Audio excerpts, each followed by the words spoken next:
This is what if Naruto was a prodigy. I hope you will enjoy.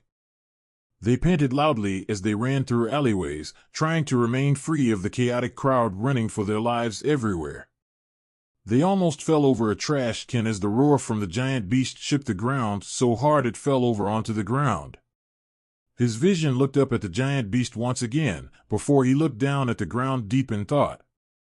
Soon they left the alleyway and was once again forced out onto the chaotic streets filled with people. People were shouting from left and right as they ran, but his mind and heart wouldn't let him run anymore. Izumi-chan. My parents. They are still up there. He yelled and put his foot into the ground to stop running and then turned around to look back. The 5-year-old girl, Izumi, in question turned around looking at him with a confused and shocked face as she cradled a small crying bundle in her arms. Naruto. You aren't thinking about going up there, are you? She asked with an uncertain tone. I have to. It's my family, he said, clenching his fists tightly as he gathered enough courage to turn around and run. And he did so. A matter of seconds later he turned 180 degrees and gave into a sprint. The young dark-haired girl tried to reach out to him and grab him before he did something that could kill him, but he was inches out of her grasp already, so she was forced to look as he disappeared into the scared and horrified crowd running in her direction. Naruto-kun. Please don't die, she whispered to herself with a frown as the small bundle in the form of her little brother whimpered within her protective embrace. Don't worry, Sasuke-chan, I am sure he will be all right and back to play with you soon. She tried to smile to the best of her ability, despite the current situation. The ground was shaking, the immense sound of tramping footsteps and a child's cry for their mother and father drowned any other sound except for the occasional roar coming from the huge beast in the distance. Naruto pushed through the crowd that was insisting on running against him at the best speed the 5-year-old's legs could carry him. His own eyes were wide, the huge beast was mirrored in the dark blue orbs resembling the deepest ocean. Despite his mind's yells of protest for his legs to run in the opposite direction of the beast, he kept going that way. The population of the village began to stare at the blonde locks of the kid running in the direction of the beast, questioning his sanity. His chest heaved up and down with his heavy breathing as he ran up a hill. The sight before him was 9 swaying tails. As he reached the top, an earth-shaking roar came from the creature in front of him, shaking the very ground beneath him to the point that he fell on his back as he was unable to stay on his feet. Ka-san. Tu-san. He grunted in his mind as he pushed himself back onto his feet, quickly sprinting through the forest after he regained the ability to stand. When he exited the woods, his mind lost the capacity to think straight and his eyes remained wide open while his mouth gaped open. Right in front of him, chained to the ground by golden chains, the head of the huge monster was trapped. A lone red-slitted eye, that was bigger than his entire body alone, was wide open glaring in his direction as the creature snarled at him, showing off its huge fangs. He felt an arm wrap around his abdomen before the scenery in front of him changed. Instead of staring at the glaring eyes of the beast, he was now staring at the chained-down tails of it. Naruto, what the hell are you doing here? It's far too dangerous. The exhausted and worried tone of his father came beside him. Naruto's gaze snapped up to his father, the horrified expression unable to go away. T2-san? What is going on? Why is the Ninetales free, and where are Ka-san and Minato? Naruto's fear-filled, stuttering voice asked. Minato's blue eyes raced over his son's smaller frame, trying to find even the smallest hint of an injury. You, Ka-san and Minato, are safe for the moment, but everything else is not important right now. You need to listen to me very carefully, Naruto, because there are a lot of things that are about to change. Minato said, confusing his son. Letting out a breath he didn't know he had been holding, Minato's thoughts raced. Instead of only sealing half of the fox in Akino and the rest in me, I can seal one half in Naruto and Akino respectively.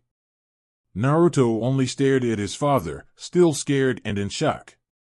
He almost flinched when his father crouched down to wrap his arms around his smaller frame. I am about to place a really heavy burden on you. I didn't want it to turn out like this, but for the sake of the future, it can't be avoided. When Minato finished speaking, he used the technique that made him feared once again, and Naruto's vision was now met with the scene of his mom panting heavily. She was looking worse for wear while she was kneeling beside a young infant crying on the ground.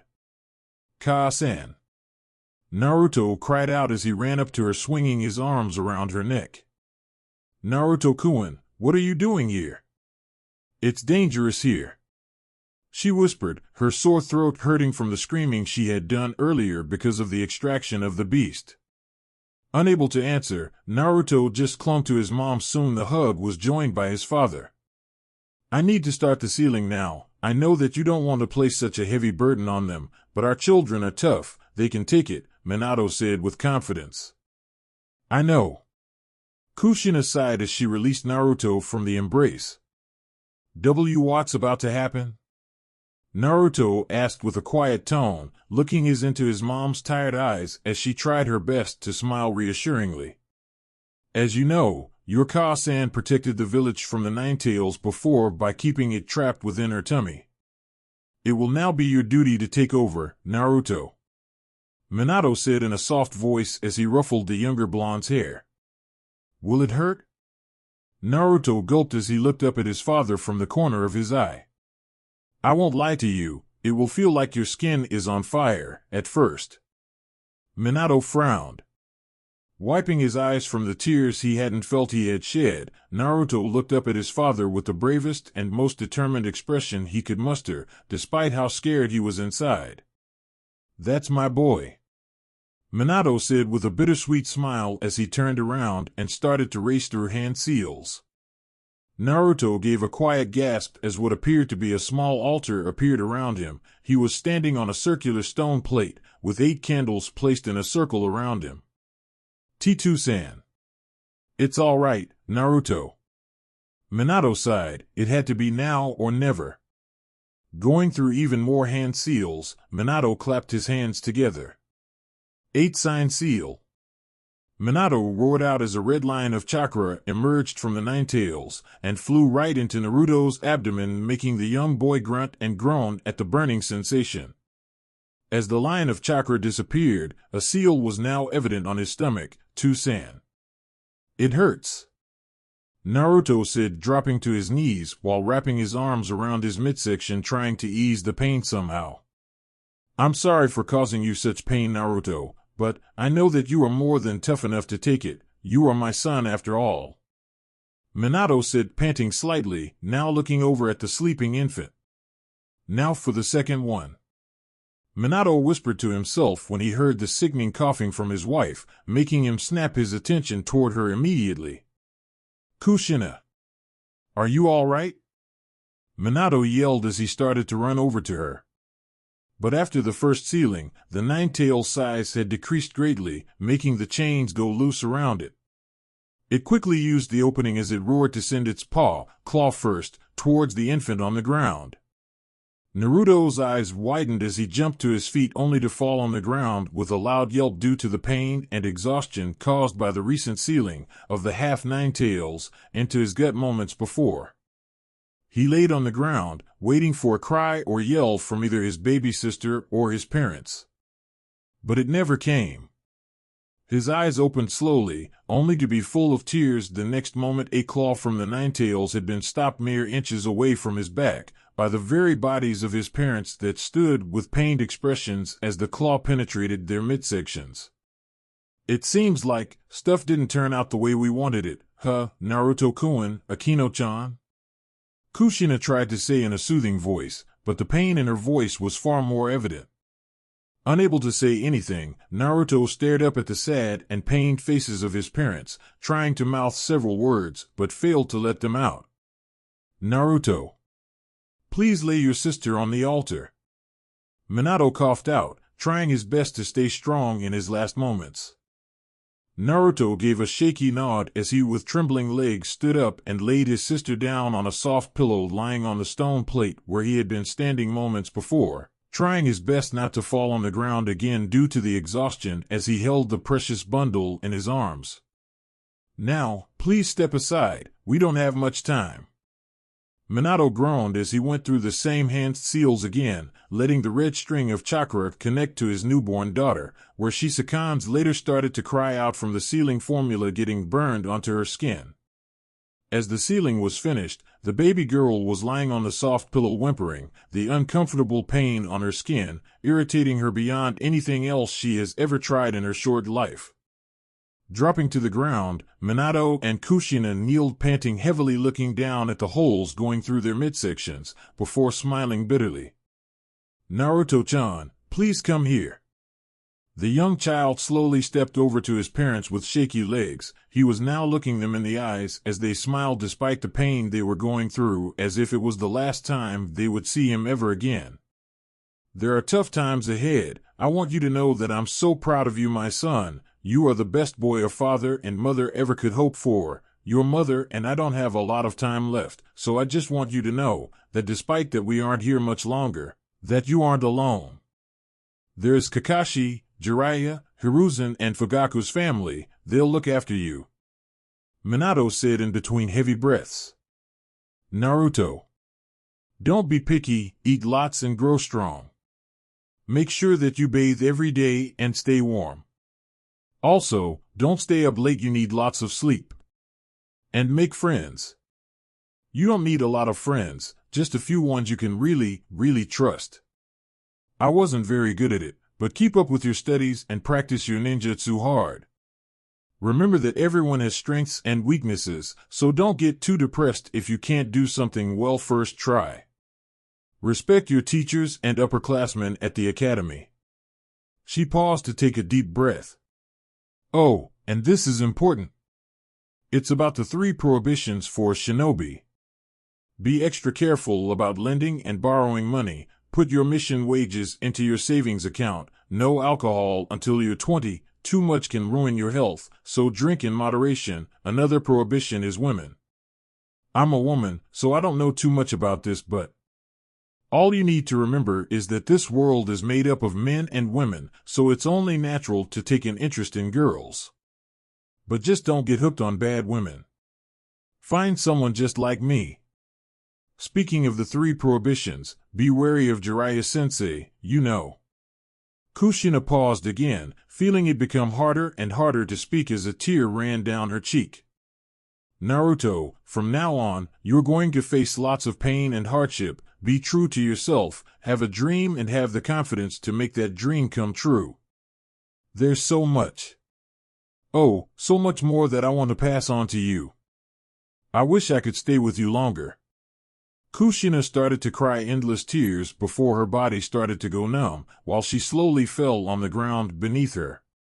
Minato tried his best to control his tears as he looked at his son and reached over to grab him by the back of his head before he pulled his son's head towards his so they could rest their foreheads against each other's.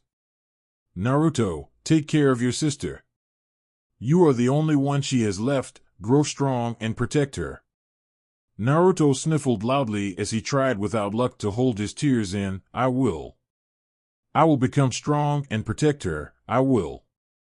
I will. I will protect her with my life." He cried out, crying without control. "That's my son, but don't go die anytime soon, okay? You're Ka-san and I will look forward to seeing you in the afterlife, but please, don't come to see us too soon. Live your life to the fullest, have no regrets, and then come tell us your tale." Minato breathed out.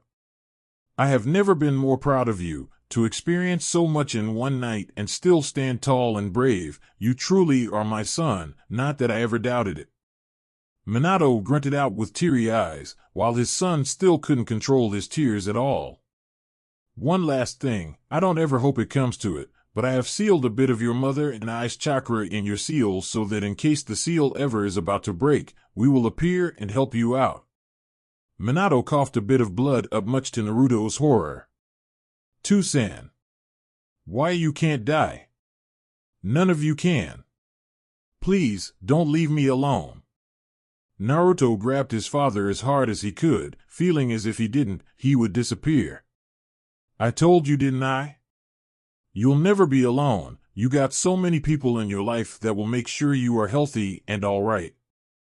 Minato tried to calm his son down as he dropped to his knees, bringing his arms around the small boy in the process. As Naruto stood hugging his father, he felt the man's body getting heavier and heavier as Minato's breathing kept slowing down to the point where he wasn't even breathing anymore. Feeling his arms getting tired, Naruto watched as his father's body fell sideways to the ground with a thud. The man's eyes were closed, and he had a smile on his face so that he was appearing as if he had come to terms with the situation. "Two-san!" Naruto cried out, tears going down his face as he kept shaking his father's body. His endless tears kept streaming down his face, his breathing was anything but normal as he, with all the power his exhausted body could gather, continued shaking the large blond man's lifeless body. Sniffling to himself as his arms went numb, he suddenly heard the cries of the young infant lying a few feet away from him.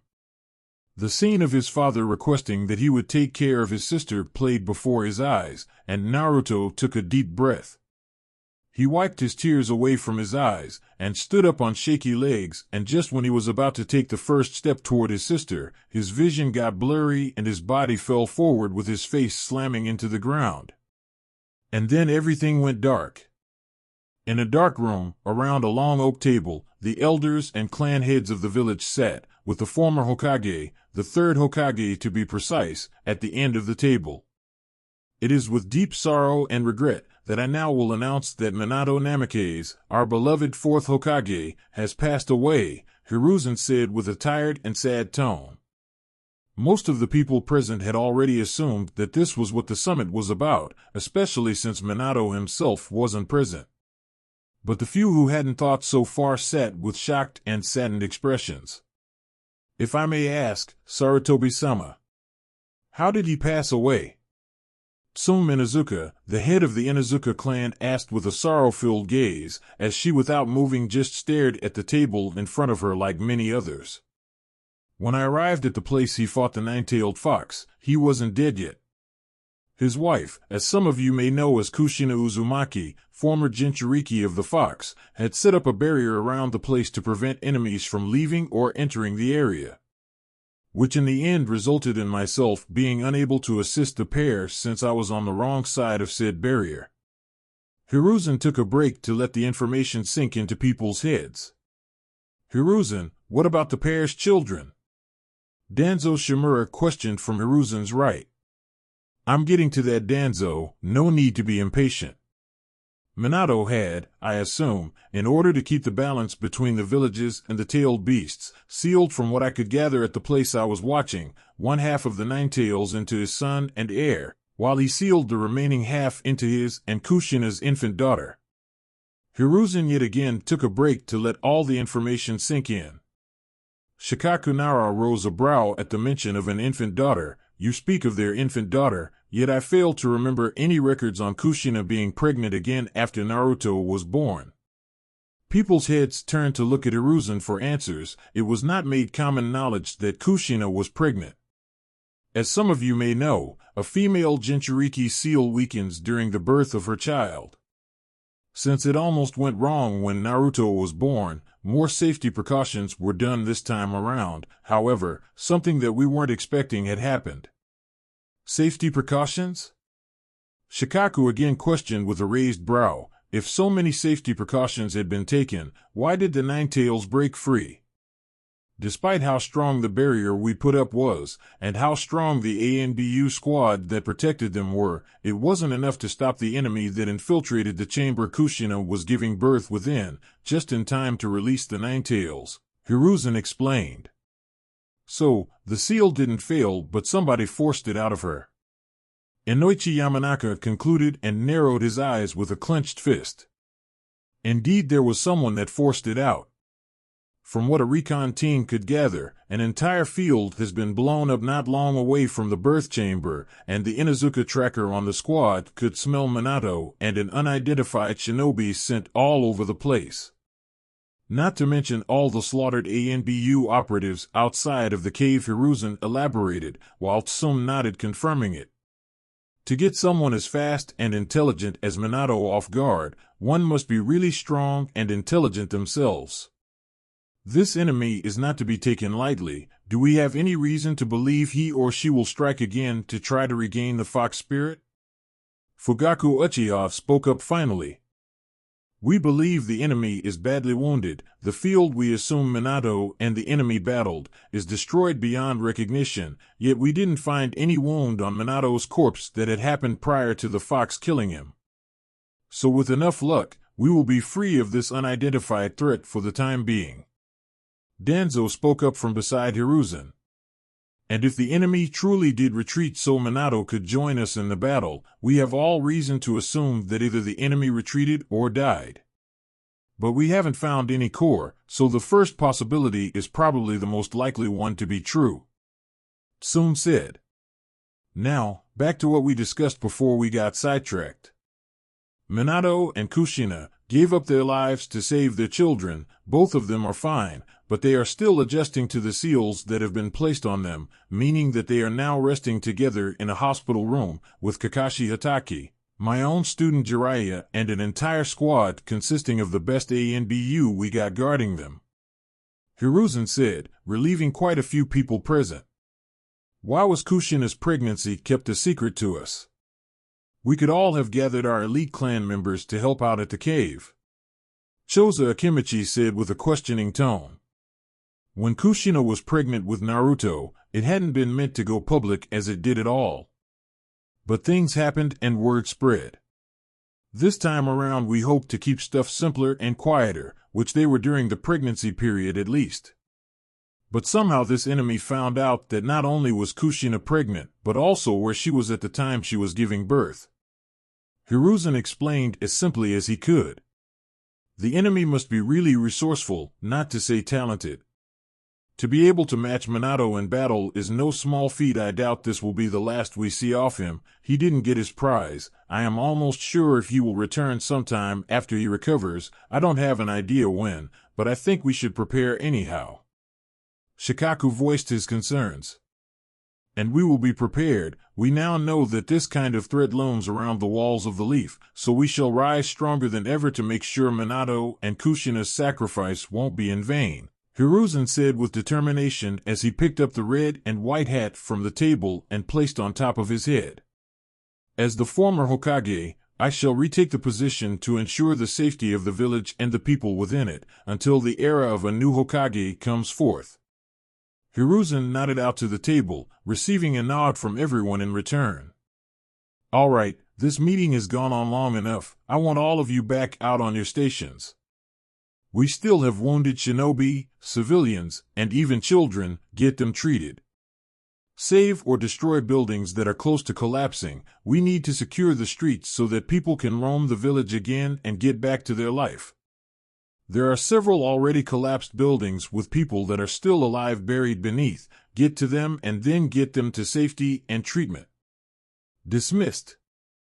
Hiruzen's voice rung out through the room, and suddenly all the chairs went empty. Hiruzen stood looking out over the Hokage monument. He had his pipe in one hand while he had his remaining hand behind his back. Hiruzen, I think there are matters that need to be discussed. A voice called from behind him, and Hiruzen turned his head to stare his former teammate, Danzo, in the eye. I already know what you are going to say, Danzo, and no, you aren't going to take the siblings for training, Hiruzen said while putting his pipe up to his mouth. I beg you to reconsider. This is a once-in-a-lifetime opportunity. We have not only one, but two nine-tails that perhaps even could take on any other tailed beast on their own. These children need to be raised and trained correctly. No village would dare to even raise their voice against the Leaf if they knew what kind of power we possessed. Danzo tried again.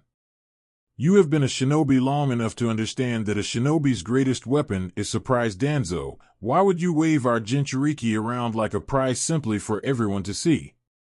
They are still children. The Stone and Cloud will definitely try to come up with a plan to take them if they knew there were not one, but two of them. Hiruzen retorted. They need to be trained nonetheless. It's for the good of the village. Why can't you see that? Danzo said through gritted teeth. This is for the good of the village. They are children, the next generation. And not only that, but they are going to be important members of the next generations, possibly even as future leaders. Robbing them of their emotions would only hinder them from interacting with their peers and prevent them from being able to understand and lead those around them. Yes, I agree that they need training, but there are other avenues of training that don't require them to be in an ANBU squad devoid of emotions. Especially for Minato and Kushina's children. There are many shinobi that would be willing to train them if need be. Hiruzen said with a tone that meant his decision was made and not changeable. Fine. Danzo said with narrowed eyes as he turned around and started walking away. But there still might be something you can do, Hiruzen said, hoping not to regret this decision later. Danzo, surprised, turned around to look at the back of Hiruzen before he walked up beside him to once again gaze out over their village. And what would that be? He asked. There is no doubt that your training regiments are very useful, and as long as I have your word on that you don't turn them into mindless drones, then I might consider giving you a shot at training them or at least teaching them something useful. Hiruzen sighed. Danzo smiled and realized that despite Hiruzen's nativity he was finally starting to see reason. You will not regret this, Hiruzen. I shall start with the boy as soon as he is ready, since I assume that you want him to have some time to overcome this. You are correct to assume that, once I deem him fit and he too wants to start training, I will take you to him, Hiruzen said, turning to look at Danzo. I will teach him to be strong then, no worries, the Leaf shall soon have a shinobi strong enough to be at the level of his parents. Danzo nodded and turned around to leave, his mood improved greatly. But Danzo, break my trust once and you won't ever see the shadow of the boy again. When it starts, I want monthly reports on his progress. I want to oversee his progress in person sometime as well. Hiruzen turned around after finishing. Very well then, no contradiction from my side. Danzo gave a last nod, and then finally left the scene, leaving Hiruzen to think. I hope I made the right choice here. Danzo could be a useful ally in the future. I just hope he doesn't break my trust. Again. In a dimly lit stone room under the ground, a pale-skinned man with long smooth black hair sat drowning in boredom as he rested his chin on a clenched fist to support his head. He skimmed through several folders one of his henchmen had just brought him minutes ago, and soon started to notice several interesting individuals listed within them. His eyes widened a bit as his lips quirked upward into a smirk. Well, what do we have here? He asked no one in particular as he turned around in his chair to study the face of a young blonde-haired child on a photo along with a file containing personal information. So it wasn't just all talk, the bastard actually died along with his loudmouth wife. He sniggered as he threw the folder back onto the table and stood up before he walked over to a locked wooden cabinet in the corner. With a steady hand, he stuck a key into the whole keyhole, turned it around, and with an audible click the door was unlocked. It seems there is a new Jinchuriki too then. He mused. His pale hand grabbed a hold of the handle to open the cabinet, and with a loud creaking noise he gazed into the objects within. How marvelous wouldn't it be, to control the body of a Jinchuriki and all of its chakra, strength, and power. The man smirked maliciously as his yellow eyes narrowed at a container half filled with red liquid. And if we gave the body the one tool that can truly, according to history, control the beast, I would be unstoppable controlling it. He whispered as he drew his finger along the glass of the container before drawing it back so he could lock the cabinet once again. Turning around to go back to the table he had seated before, he hummed with interest as the door to his personal chamber was knocked upon. Enter, he said in a soft tone as he sat down and retook his previous sitting position with his face rested upon his clenched fist. The door creaked open, and a man dressed in all white bowed his head down. My apologies for the disturbance, Orochimaru-sama, but I came to inform you of the failure of the last test subject. Continue, quit bowing will you, the pale man, now identified as Orochimaru, said as he waved his hand in a dismissing manner. The man nodded and stood tall again. We injected him with the required blood samples as you ordered, Orochimaru-sama, but the test subject died within 40 seconds after the injections. Notable effects of the injections were the bleeding eyes, nosebleed, and seizure the test subject had before the time of his death. It was to be expected. Such a weak individual could never truly hope to adapt to such powerful blood. Orochimaru chuckled as he turned to look at the file on the table. The folder still opened up with the file of a blonde boy on top. Cancel all other scheduled experiments with you. We need to save the remains of the blood samples. We can't let any more go to waste. Orochimaru finally finished, much to the present man's confused. If I may ask, my lord, didn't you say this could be an experiment able to change the world as we know it today if it succeeded? The man questioned, and he gulped when Orochimaru's yellow-slitted eyes landed on his. Indeed I did, but as I said, none of the still-living volunteers could ever hope to actually live through the procedure. Your recent reports just verified my words, did it not? Orochimaru asked with a smirk. Yes, of course, my lord, but what are we going to do then? None of the present test subjects in the cells downstairs are in any better shape than the guy we just disposed of. The man asked with great interest. Orochimaru's gaze wandered back to the picture of the file on the table. Oh, don't worry, I have just the perfect soon-to-be test subject in mind. Could you send word for Anko before you leave? The man nodded and left out of the door he came. The skies had been crying for about a month since the attack and up till this Friday morning, but the number of raindrops was nothing compared to the endless fountains of tears that the villagers had shed without stopping. The village was still being rebuilt, and despite them working day and night in the past month, they were still sad to admit that they were far from done. A third of the village wall had been reduced to nothing but dust and rubble, and several rows of houses and apartment buildings, shopping districts, playgrounds, and parks had been destroyed under the beast's feet. Even half of the graveyard and memorial plaza had been destroyed, hence why the reinstated third Hokage had delayed the huge funeral that was planned to be held in honor of all the village's fallen, the heroes and protectors. The sight outside his house was what made up his entertainment these days. He sat sideways with his knees hugged up to his chest, looking through an open window every single day since he had woken up in the hospital. At first, he had hoped that it was all a bad dream, but the bandage going across his forehead made him realize otherwise. When he had fallen face first on the ground, a sharp rock had cut his forehead open, hence why he was wearing the bandage, but what surprised was that when he took it off, despite how deep the wound was said to be, there was no sign of it ever being there. He scoffed in irony. The thing that had destroyed his life was keeping him healthy and healed. Narrowing his eyes as he looked down at his front yard, more specifically at the large red gate in the middle of the wall where about 7 people stood laying their flowers in front of. They pitied him, every single one of them pitied him to the point where he had to sprint his entire way home from the hospital to avoid their pitying looks. He hated that damn look, made him feel like he made out of glass. Not that their whispers helped either.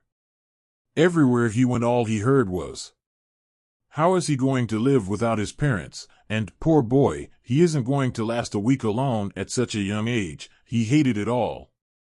All the looks, the whispers and the comments he had received all the way to his house. He was not made out of glass, and he wasn't a damsel in distress. He scoffed again as he jumped down from the window and onto the floor. He hadn't cried once in the last month. Somehow he couldn't just let himself cry. He had promised his father that he would be strong for his sister, and wouldn't it be a huge sign of weakness if he just sat in a corner and cried his heart out every day? Speaking of his sister, the blond boy made his way out into the hallway and tiptoed over to the door of his sister's room, and carefully pushed the door open as a silent creaking noise emitted from it. His sister had been sleeping a lot, more than he had actually thought a baby would, but if he had to guess why, he would say that the sealing of a being such as the fox would take a lot out of an infant. Pulling the door back and closing it with an audible click, he just managed to take a step away from the door before he slammed his forehead against the wall. The click from the door had woken his sister up, letting his ears take in the loud wailing from the young girl. "Man, is this rain ever going to stop?" The soft grumble from a raven-haired woman that seemed to be in her 20s or 30s and was walking with a soft snoring infant in one arm while she held an umbrella with her free hand. "Probably not, Ka-san." The voice of a small girl said beside her. Her own eyes were filled concern as they passed a loud pile of flower bouquets in front of a red gate. Of course, they both knew what this place was. They had been there countless of times already. "Izumi, you said he hasn't come to the academy for a month, right?" Her mom's soft voice asked, and she nodded without saying anything. Makoto frowned as she slowed down and turned to walk toward the gate. She gently placed a hand on the gate and frowned even more as a seal appeared over the lock. "I guess there is no helping it. With Minato and Kushina's skill and sealing, there is no way we are getting through here." She sighed and walked back onto the streets. Izumi, however, stood staring up at the large house behind the gates for some time though. Naruto-kun. She sighed to herself before she was pulled out of her thoughts when her mother called for her. The young girl jogged up beside her mother again, but the woman's gaze kept lingering on her daughter's head. "You're worried about him, aren't you?" she asked with her motherly voice, and yet again, she nodded. "It's terrifying. He saw it all happen with a first-row seat." An elderly voice came beside them. Coming out of a side street, the reinstated Hokage came wearing his Hokage robes while holding an umbrella over his head. "Hokage-sama."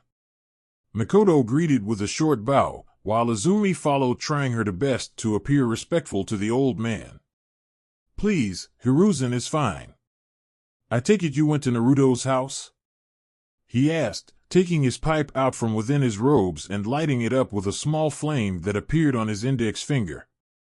"Yeah, we tried to enter through the gate, but the locking seal was activated." Makoto sighed and rubbed Izumi's head as the young girl's mood seemed to drop at the mention of it. "I see. Well, in order to keep the air safe, Jiraiya made the locking mechanism automatic so that whenever the gate closes, it's locked," Hiruzen informed the mother and daughter duo. "Who's going to take care of them?" "I am sure if you would allow it, I could talk to Fugaku about bringing them to the compound," Makoto offered, but Hiruzen gave a sigh as he pulled the pipe away from his mouth. "You know I can't do that. It would upset the balance of the clans. And besides, Naruto is being stubborn. Minato apparently entrusted him with both keeping her safe and taking care of her, so he is demanding that he be the guardian," Hiruzen said with a grunt. "But he is 5. With all due respect, Hokage-sama, you can't possibly think that this is the best choice of action," Makoto said in an almost outraged tone, but kept it down to make sure Sasuke didn't wake up. "Please, Kakashi Itachi, after his father's suicide, took care of himself at this age too, and the entire estate they lived in. If Naruto is even half the young man Kakashi was at that age, he will be fine. And don't think he is alone, he is far from it. In fact, I, Kakashi, and even Jiraiya are making daily visits to make sure that he is healthy and keeping his sister safe and warm at night," Hiruzen informed, confident in the boy's abilities. "That means you can unlock the gate. Could you please let us in so we can have a talk with Naruto? We would like him to know that if he needs anything in the slightest, he doesn't have to hesitate to ask at all," Makoto asked with a hopeful tone. "I'm afraid I can't do that if Naruto hasn't left the compound in an entire month as you state. I won't force him to interact with the population if he doesn't feel ready to do so." Hiruzen frowned. "But we aren't just the population, he and Izumi are best friends. Hell, he even calls me Oba-chan." Makoto tried again, but the reinstated Hokage shook his head. "I'm sorry it has to be this way, but I will make sure he gets word of your offer," Hiruzen said, walking past the pair and toward the loud gate while frowning at the pile of flowers. Placing his palm on the lock, the Uchiha watched with upset frowns as the metal gate opened with a loud whine before it was closed behind Hiruzen. Hiruzen looked around the garden and frowned. He didn't want to upset the few people that actually cared about Naruto for who is, and not for his status and lineage, but Naruto was a human being too. If there was something that he didn't want to do, he couldn't bring himself to force him to, unless it was a future mission when he was, at long last, a shinobi. The garden looked worse for wear. The grass had grown into a small jumble due to the lack of attention, and kunai along with shuriken laid on the ground rusting in the rain along with other training equipment. Maybe Naruto wasn't like Kakashi at all. The boy had practically, when he was this young, taken care of their entire property after his father's suicide. Deciding that continuing to stay in the rain any further would be a pain, Hiruzen walked up to the front door and unlocked yet another lock seal on the doorknob and twisted it open to a heartwarming sight that made Hiruzen throw out any previous thoughts about Naruto not being anywhere near the same as Kakashi had been. Naruto was standing in the kitchen, holding his sister against his chest as he fed her milk formula from a bottle while mumbling to himself, "I know this isn't as good as what Kao-san would have been able to feed you, but I hope you know I am trying my best to fill in for her and Toussaint. I am sure she knows Naruto, and I am even more sure she appreciates everything you do for her." Hiruzen spoke in his grandfatherly voice, making the blonde raise his brows and turn around to look at the old man, not having realized he had entered the house. "Aji-san, I didn't hear you come in," Naruto said in an almost apologetic voice. "No worries, you seemed occupied." Hiruzen smiled as he closed his umbrella and put it against the wall and hung his Hokage hat on a hanger in the small hallway. "Would you like anything to drink? Or did the rain satisfy your thirst for water?" Naruto said, smiling a bit as Hiruzen chuckled warmly. "It's nice to see you opening up again. You have only been a shell of your former self these days." Hiruzen frowned, and Naruto's smile fell as he looked down at his sister. "I apologize." He sighed in return. "No need for apologies. You need time and I understand that," Hiruzen said, ruffling the boy's blonde hair. Realizing the blonde didn't know how to answer, Hiruzen smiled. "But a cup of water would be appreciated, thank you." Naruto nodded and stepped over to a cabinet and took out a cup and filled it with tap water. "Here you go." "Sorry, I'm not too familiar with making tea yet." "No worries, I can show you how if you'd like that," Hiruzen said, pulling a chair out to take a seat at the round oak dining table. "That would be nice, thank you." Naruto nodded his head in thanks as he placed the young infant in a baby chair. Hiruzen proceeded to stand up after taking a sip of water and showed Naruto how to prepare a good cup of tea, something that Naruto didn't know how to do yet, considering that his mom would always be the one to do so. Upon finishing, they sat back down at the table where Hiruzen asked, "So, how have you been?" "The same as yesterday," Naruto sighed as he let his sister play with his finger while he rested his head on his palm. "Naruto." Hiruzen sighed, making Naruto look up at him with a frown. "I'm fine, just as I was yesterday, nothing has changed at all." He finally responded. "Yes, I hear that you still haven't attended the academy at all," Hiruzen said, concerned. "I will get around to it, Aji-san, I just need some time." "Naruto, I hate trying to make you do stuff you don't want to, but I got to tell you this.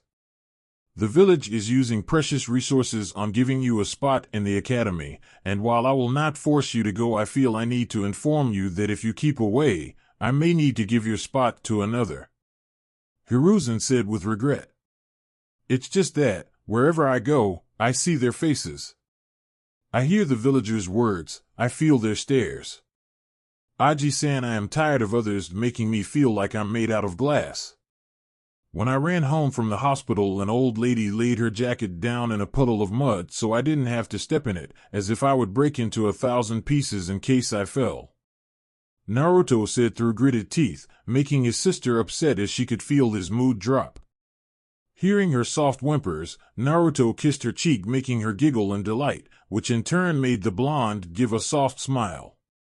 "So, you are staying away because you are sick of the treatment you are receiving?" Hiruzen asked, and his answer as a quiet nod from the blonde. "Then what about you taking distance from the people that care about you?" I met Makoto and Izumi outside of the gate. They said they hadn't seen or heard from you since it happened. They are worried, you know. Hiruzen said, patting the blonde's shoulder. I didn't mean to make them worry, but I have been busy, Naruto said, motioning for his sister and the clean state of the house's interior. They said that they want you to know that if you need anything, you don't have to hesitate to ask, Hiruzen informed him, making Naruto nod. Standing up from his chair, Hiruzen walked up to the sink and sat his empty cup down while looking out through the kitchen window, and out to the only training ground that seemed to still be taken care of, somewhat. Proceeding to look in the direction of a wall filled with pictures, he smiled sadly as he looked over the countless family pictures hanging on said wall. You do know how much they loved you, right? Hiruzen asked with a warm smile. Yeah, they said it a lot. I don't think you understand. They were thrilled when they knew you were in your mother's womb. Your father was especially ecstatic about it. You know, before they were informed of your mother being pregnant, they lived in a small house in the center of the village. But when your father found out your mother was pregnant, he purchased this mansion and filled it to the brim with protection and alarm seals. Hiruzen said, shocking the blonde. Your father knew he had many enemies, and thus when he realized that you would eventually be old enough to stay home for hours on your own, he purchased this place in order to make sure that in case an assassin tried to make their way here, they wouldn't get out alive. Hiruzen finished. I didn't know that. Hiruzen walked into the living room, with Naruto in tow after he had picked his sister up. Your father loved you the most. Despite how much your mother loved you, there was something inside Minato that changed when they had you. Whenever you weren't sleeping or being breastfed, he sat down in this very couch reading with you sleeping on his chest. Sometimes Kushina had to force you out of his hold to get some time with you. I've heard about that. Naruto chuckled slightly as the young girl cuddled in his embrace. There was a moment of silence where Hiruzen looked out on that training ground again. Have you kept your training up? Hiruzen asked. Yeah, I realized that if I had to make sure Akino was safe I had to keep going despite the weather, Naruto responded. Good, I am sure wherever your parents are watching from, they are very proud of you, Hiruzen said, rubbing the young blonde's back in a soothing manner. Silence overtook them again as they looked out the window, realizing that the train was stopping. Would there be any way that I could make your academy time less troubling? Hiruzen asked, and Naruto snorted. Unless you can make me able to get there without having to meet the annoying pitiful stares and whispers, I doubt it. Naruto shrugged. Hiruzen seemed to be deep in thought afterward. Tell me, Naruto, what has your father been teaching you? Well, we have mostly been doing physical training and chakra control stuff. Why do you ask? Naruto asked with curiosity. Because despite it being a bit too much to teach an ordinary 5-year-old, I doubt you would struggle with it. Considering you are anything but ordinary. Hiruzen chuckled as Naruto's eyebrow twitched. It's a common technique to most shinobi that are chunin rank or above, called the body flicker technique. It's essentially a technique that allows you to move at such high speeds that it appears like teleportation to the naked eye, Hiruzen said as he put a hand up in a half-ram seal and then disappeared from behind the couch, to in front of it, with only a gust of wind as evidence. The amount of chakra needed for this technique depends on the distance and height you want to travel. From here to the academy is pretty far, so you will probably have to practice long-distance traveling this weekend so you can get it right, Hiruzen said as Naruto proceeded to stare at him with wide eyes. But, what about Akino? I'd feel bad about leaving her inside alone if we go out to train, Naruto said, looking down at his younger sister who seemed to be dozing off again. Tell you what, I will make a clone to watch over her as she sleeps. Does that satisfy your worries? Hiruzen asked with a warm smile. What about your duties as Hokage? The village is still, you know, recovering and all. Naruto asked with concern. I don't have to be at my meeting with the construction workers to discuss the wall's repair for another few hours, plus, I'd rather be here than doing paperwork. Hiruzen grumbled, making the blonde chuckle at the old man's misfortune. A loud thud was heard as his body landed in the mud for maybe the 10th time the past hour. He cursed as he pushed himself back onto his feet and tried to wipe the worst of the mud sticking to his clothes off. Much to the watching old man's amusement, the boy, despite all his failed attempts, made his way back onto the training ground to try again. "Aji-san, you are a slave driver." Naruto groaned as he wiped some mud away from his forehead and put his hands into a ram seal and closed his eyes to focus his chakra. "But of course, how do you think the Sannin became as strong as they did?" Hiruzen asked, amused, while Naruto just sighed. "Touché," the blonde muttered before he vanished from sight again, leaving a gust of wind filled with leaves in his wake. Naruto flashed right back into existence only to meet a tree trunk with his forehead. "Fucking hell." The blonde cursed as he stumbled backward and fell onto his butt while rubbing his sore forehead. "Language," Hiruzen said with a stern voice, making the blonde send a glare his way, filled with annoyance. "That hurt like hell," Naruto groaned as he dragged his feet back onto the training ground. Hiruzen shook his head. "No pain, no gain." The old man replied as if it was that simple. Naruto put his hands back into a ram seal when it hit him. "Hey, hold on. Why am I trying to body flicker out into the mud, instead of body flickering onto the training ground from out there?" Hiruzen chuckled loudly. "What would be the fun in that?" Naruto's eyebrow twitched dangerously before the blonde, without thinking, grabbed a handful of mud and threw it in the old man's face, putting out the old man's pipe, while mud fell from his forehead. "So that's how we are playing," the old man said, grabbing a fistful of mud himself and threw it at the blonde, who caught it with his face. "On a real note though, the reason we are doing it this way is that it serves as motivation. You'll strive more to succeed in this technique because you don't want to keep failing and falling into the mud," Hiruzen said as Naruto growled and wiped the mud out of his face again. "Fine," Naruto muttered as he closed his eyes again and vanished from sight yet again. "Fucking hell. Aji-san." The yell came again, and Hiruzen sighed. This was going to be a long day. The weekend had been a slow time for Naruto. He had been trying to do this technique the entire Friday afternoon, but he kept either face planting into the mud or slamming his head into a tree. Saturday had been a bit better. Hiruzen had come by again to get himself some time away from the dreadful paperwork. He watched the blonde go through his training, and Naruto, after around an hour with practice, he managed to land and regain his balance before he fell. He kept this up the rest of the day, trying his best to do it faster and faster. When the sun was going down, he had managed to body flicker to different spots around his property, and to his satisfaction, he had managed to land on the water without going through the surface, and on several branches in the trees with differing height without slipping and falling. Sunday had been a day to rest. Hiruzen had been quite impressed with Naruto's learning capability. He was just 5 years old and had managed to learn a Chunin-level technique in less than 24 hours, and even managed to improve his speed and ability to land on different objects. But today it's Monday, and Naruto jumped out of bed around 5 in the morning. He had not been looking forward to this day, but he had promised Hiruzen that if he had learned to body flicker in the few days the students had off a week, he would go Monday morning. He had pretty much been avoiding the outside world and social interaction, with the obvious exception of Hiruzen, Jiraiya, and Kakashi that made quite frequent visits to his house to make sure he and his sister didn't go to sleep hungry. Naruto walked downstairs in a tracksuit with 3 stripes on the sleeves, a simple back sleeveless shirt underneath, a pair of black pants, and sandals.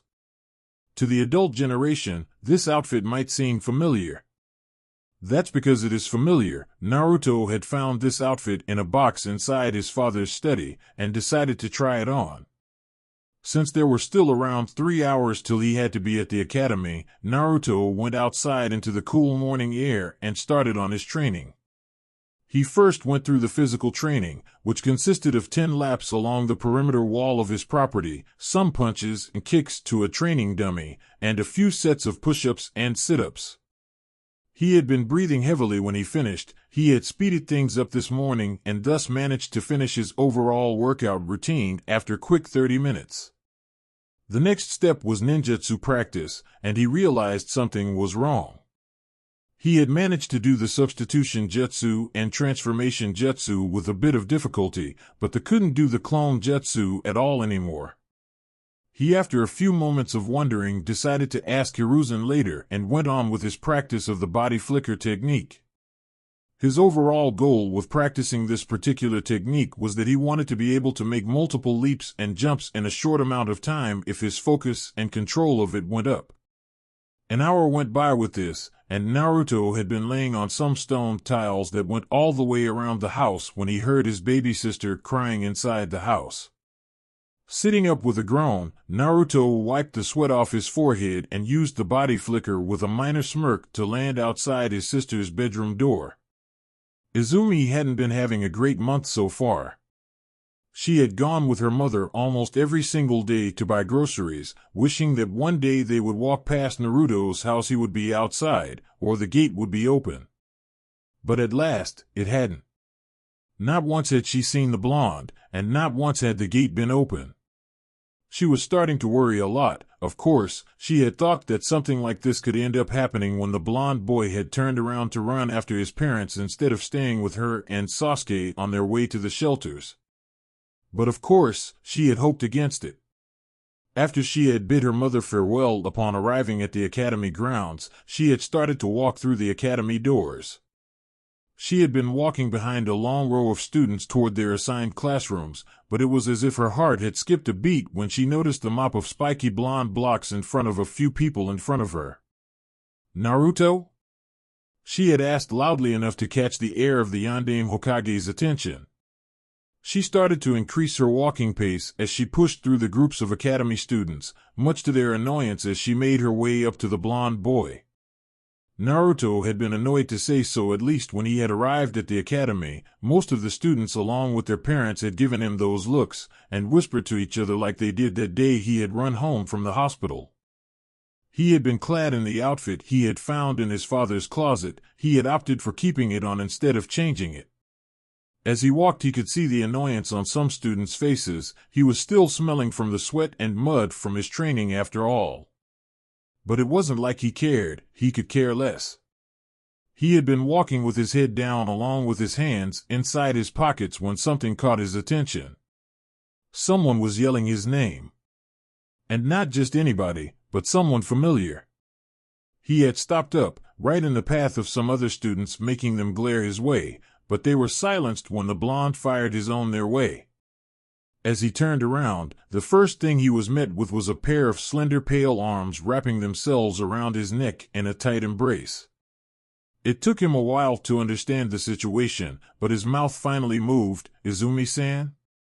he asked in a quiet tone, but the girl just looked up with a minor glare, but still kept her arms tightly around his neck. "I thought you had stopped calling me that upon my request. You've started that habit again?" she asked, annoyed. He had been calling her that the first few times they had met, despite her obvious dislike to the suffix. "Sorry, it slipped out." Izumi-chan, the blonde body sighed, and the girl lessened the strength on the hug to the point she could pull back and still look up at him. "Eureka, what have you been doing?" she asked curiously and looked him over to find a few muddy spots on his clothes. "I worked out this morning, felt no point in stopping my training, despite..." He felt his throat struggling as he tried to finish his sentence, but the raven-haired girl noticed his obvious struggles. "You don't have to finish the sentence, I understand," she said, releasing his neck from her arms. "I heard about your mother's offer. If you would be so kind, then please tell her that I appreciate the gesture." "But I'm fine," Naruto said, nodding his head, but the girl in front of him sighed. "Part of being a family means that they will be there for you, whether you want it or not. She considers you a nephew, if not an all-but-blood son," Izumi informed him. "Well, then extend my gratitude toward her, and please say I apologize for worrying you guys," Naruto said, looking down to his side.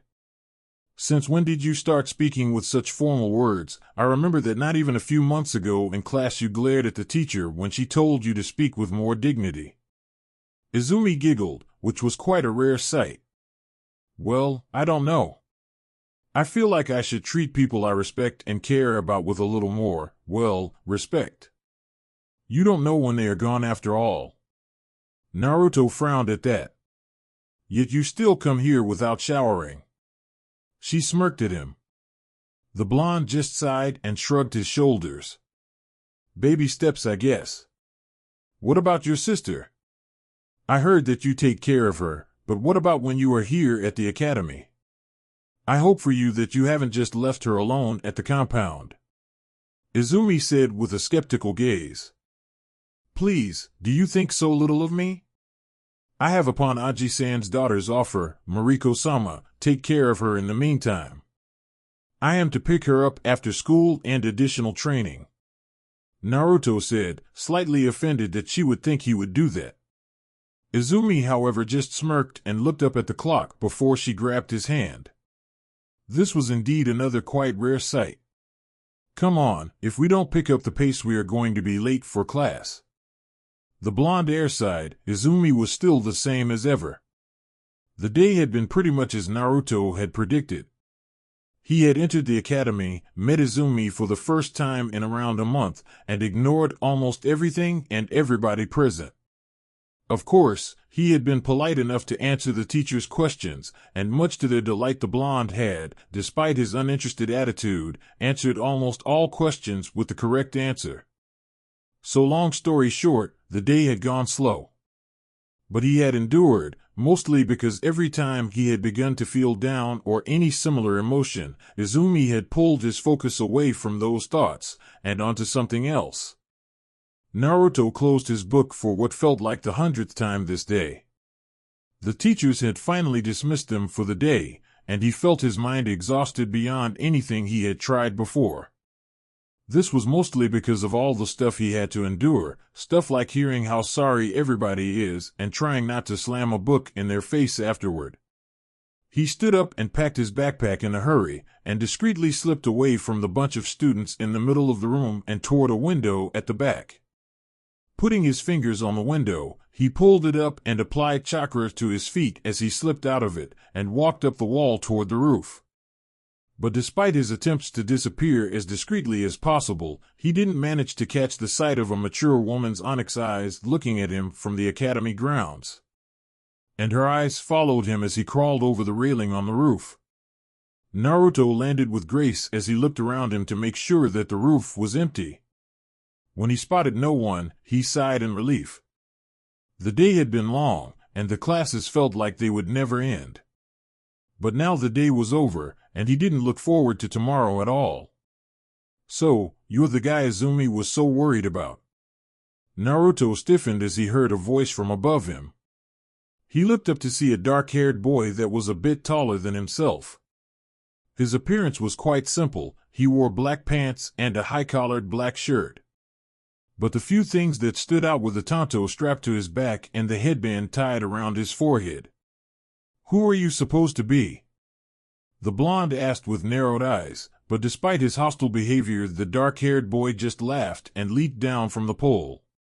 Shursui Uchiha at your service, your majesty. The boy now identified as Shursui said as he did a mock bow in front of the blonde. Your majesty? What is that supposed to mean?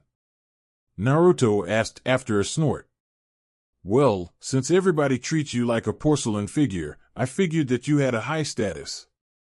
Oh, and I know who your parents were. Well, who doesn't?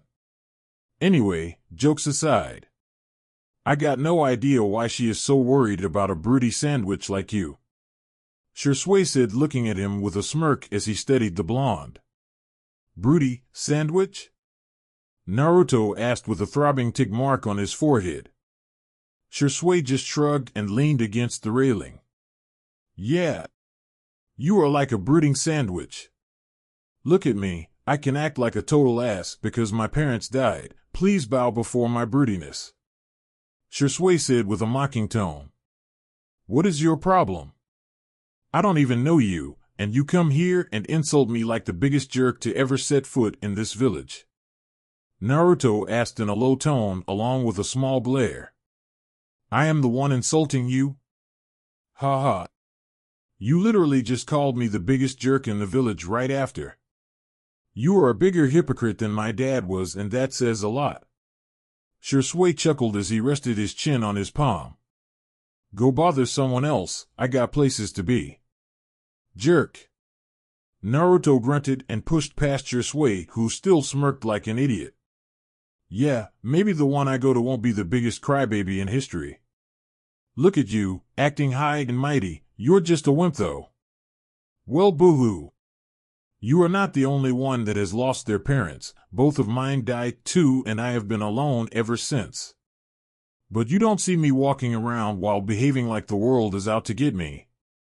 Shisui spat at the blonde. Naruto stopped up and grit his teeth along with clenching his fist. "Grow up. If you don't, you will just remain a disappointing wimp," Shisui said. But that was the final straw.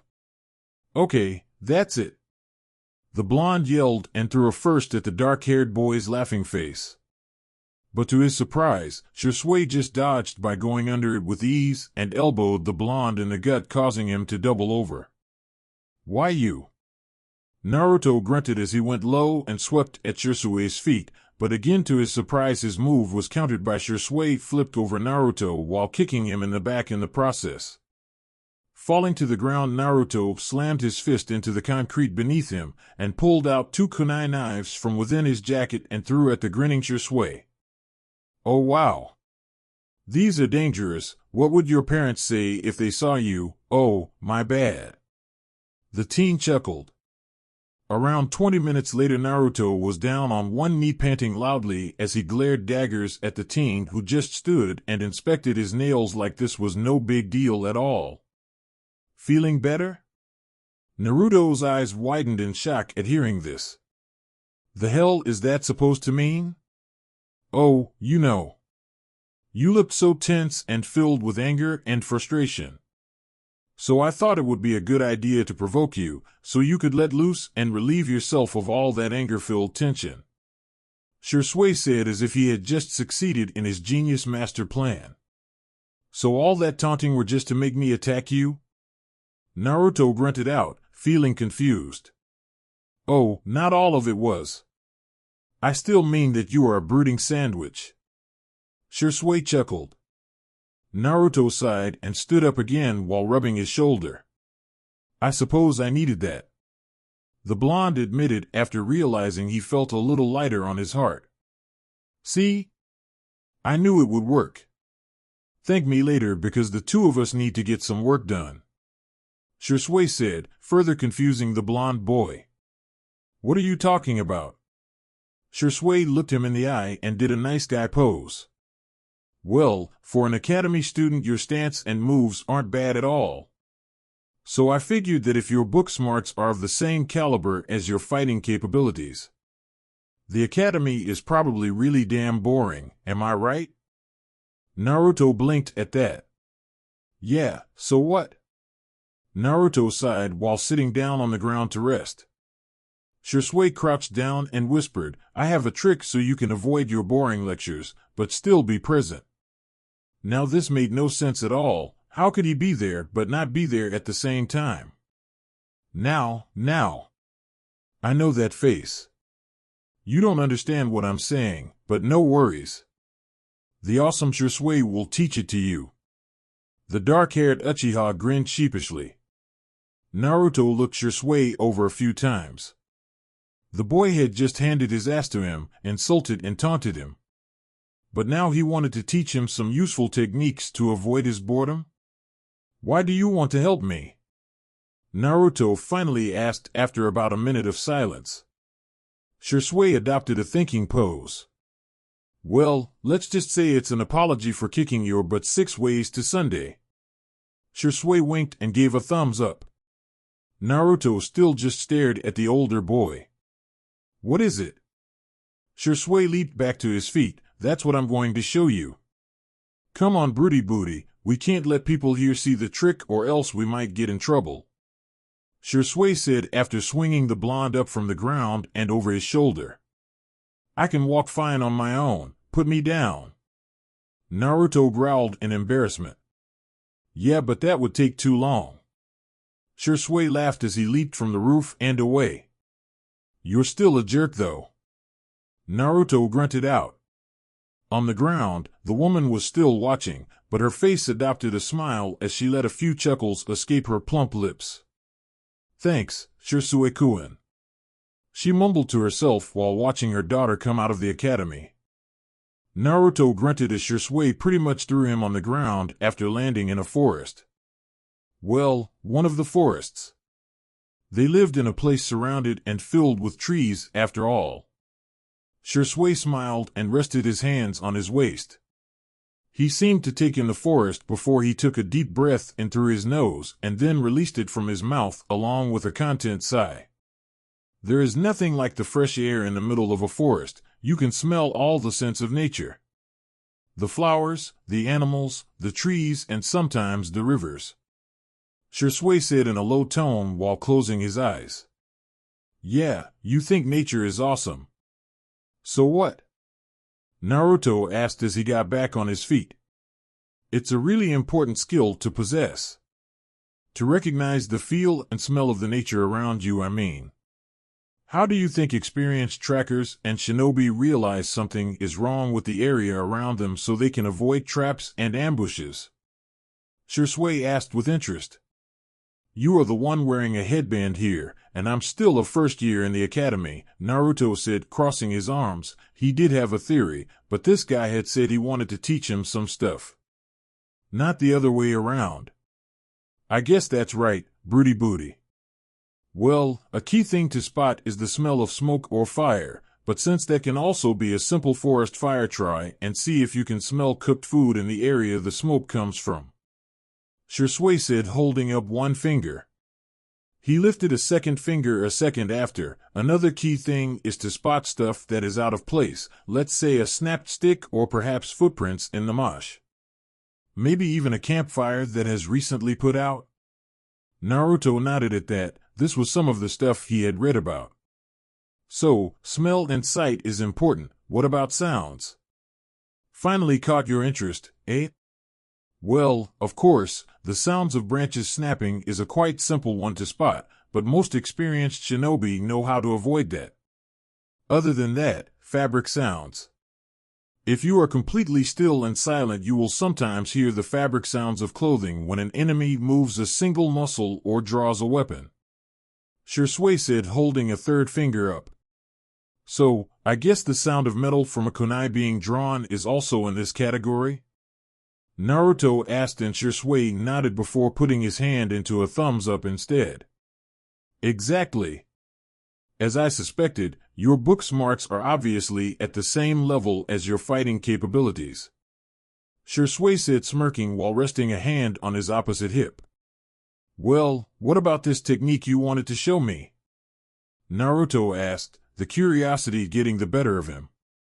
Nope, not yet. We are going through our first lecture at the moment, so we have to finish it before we move along with the next one. All right.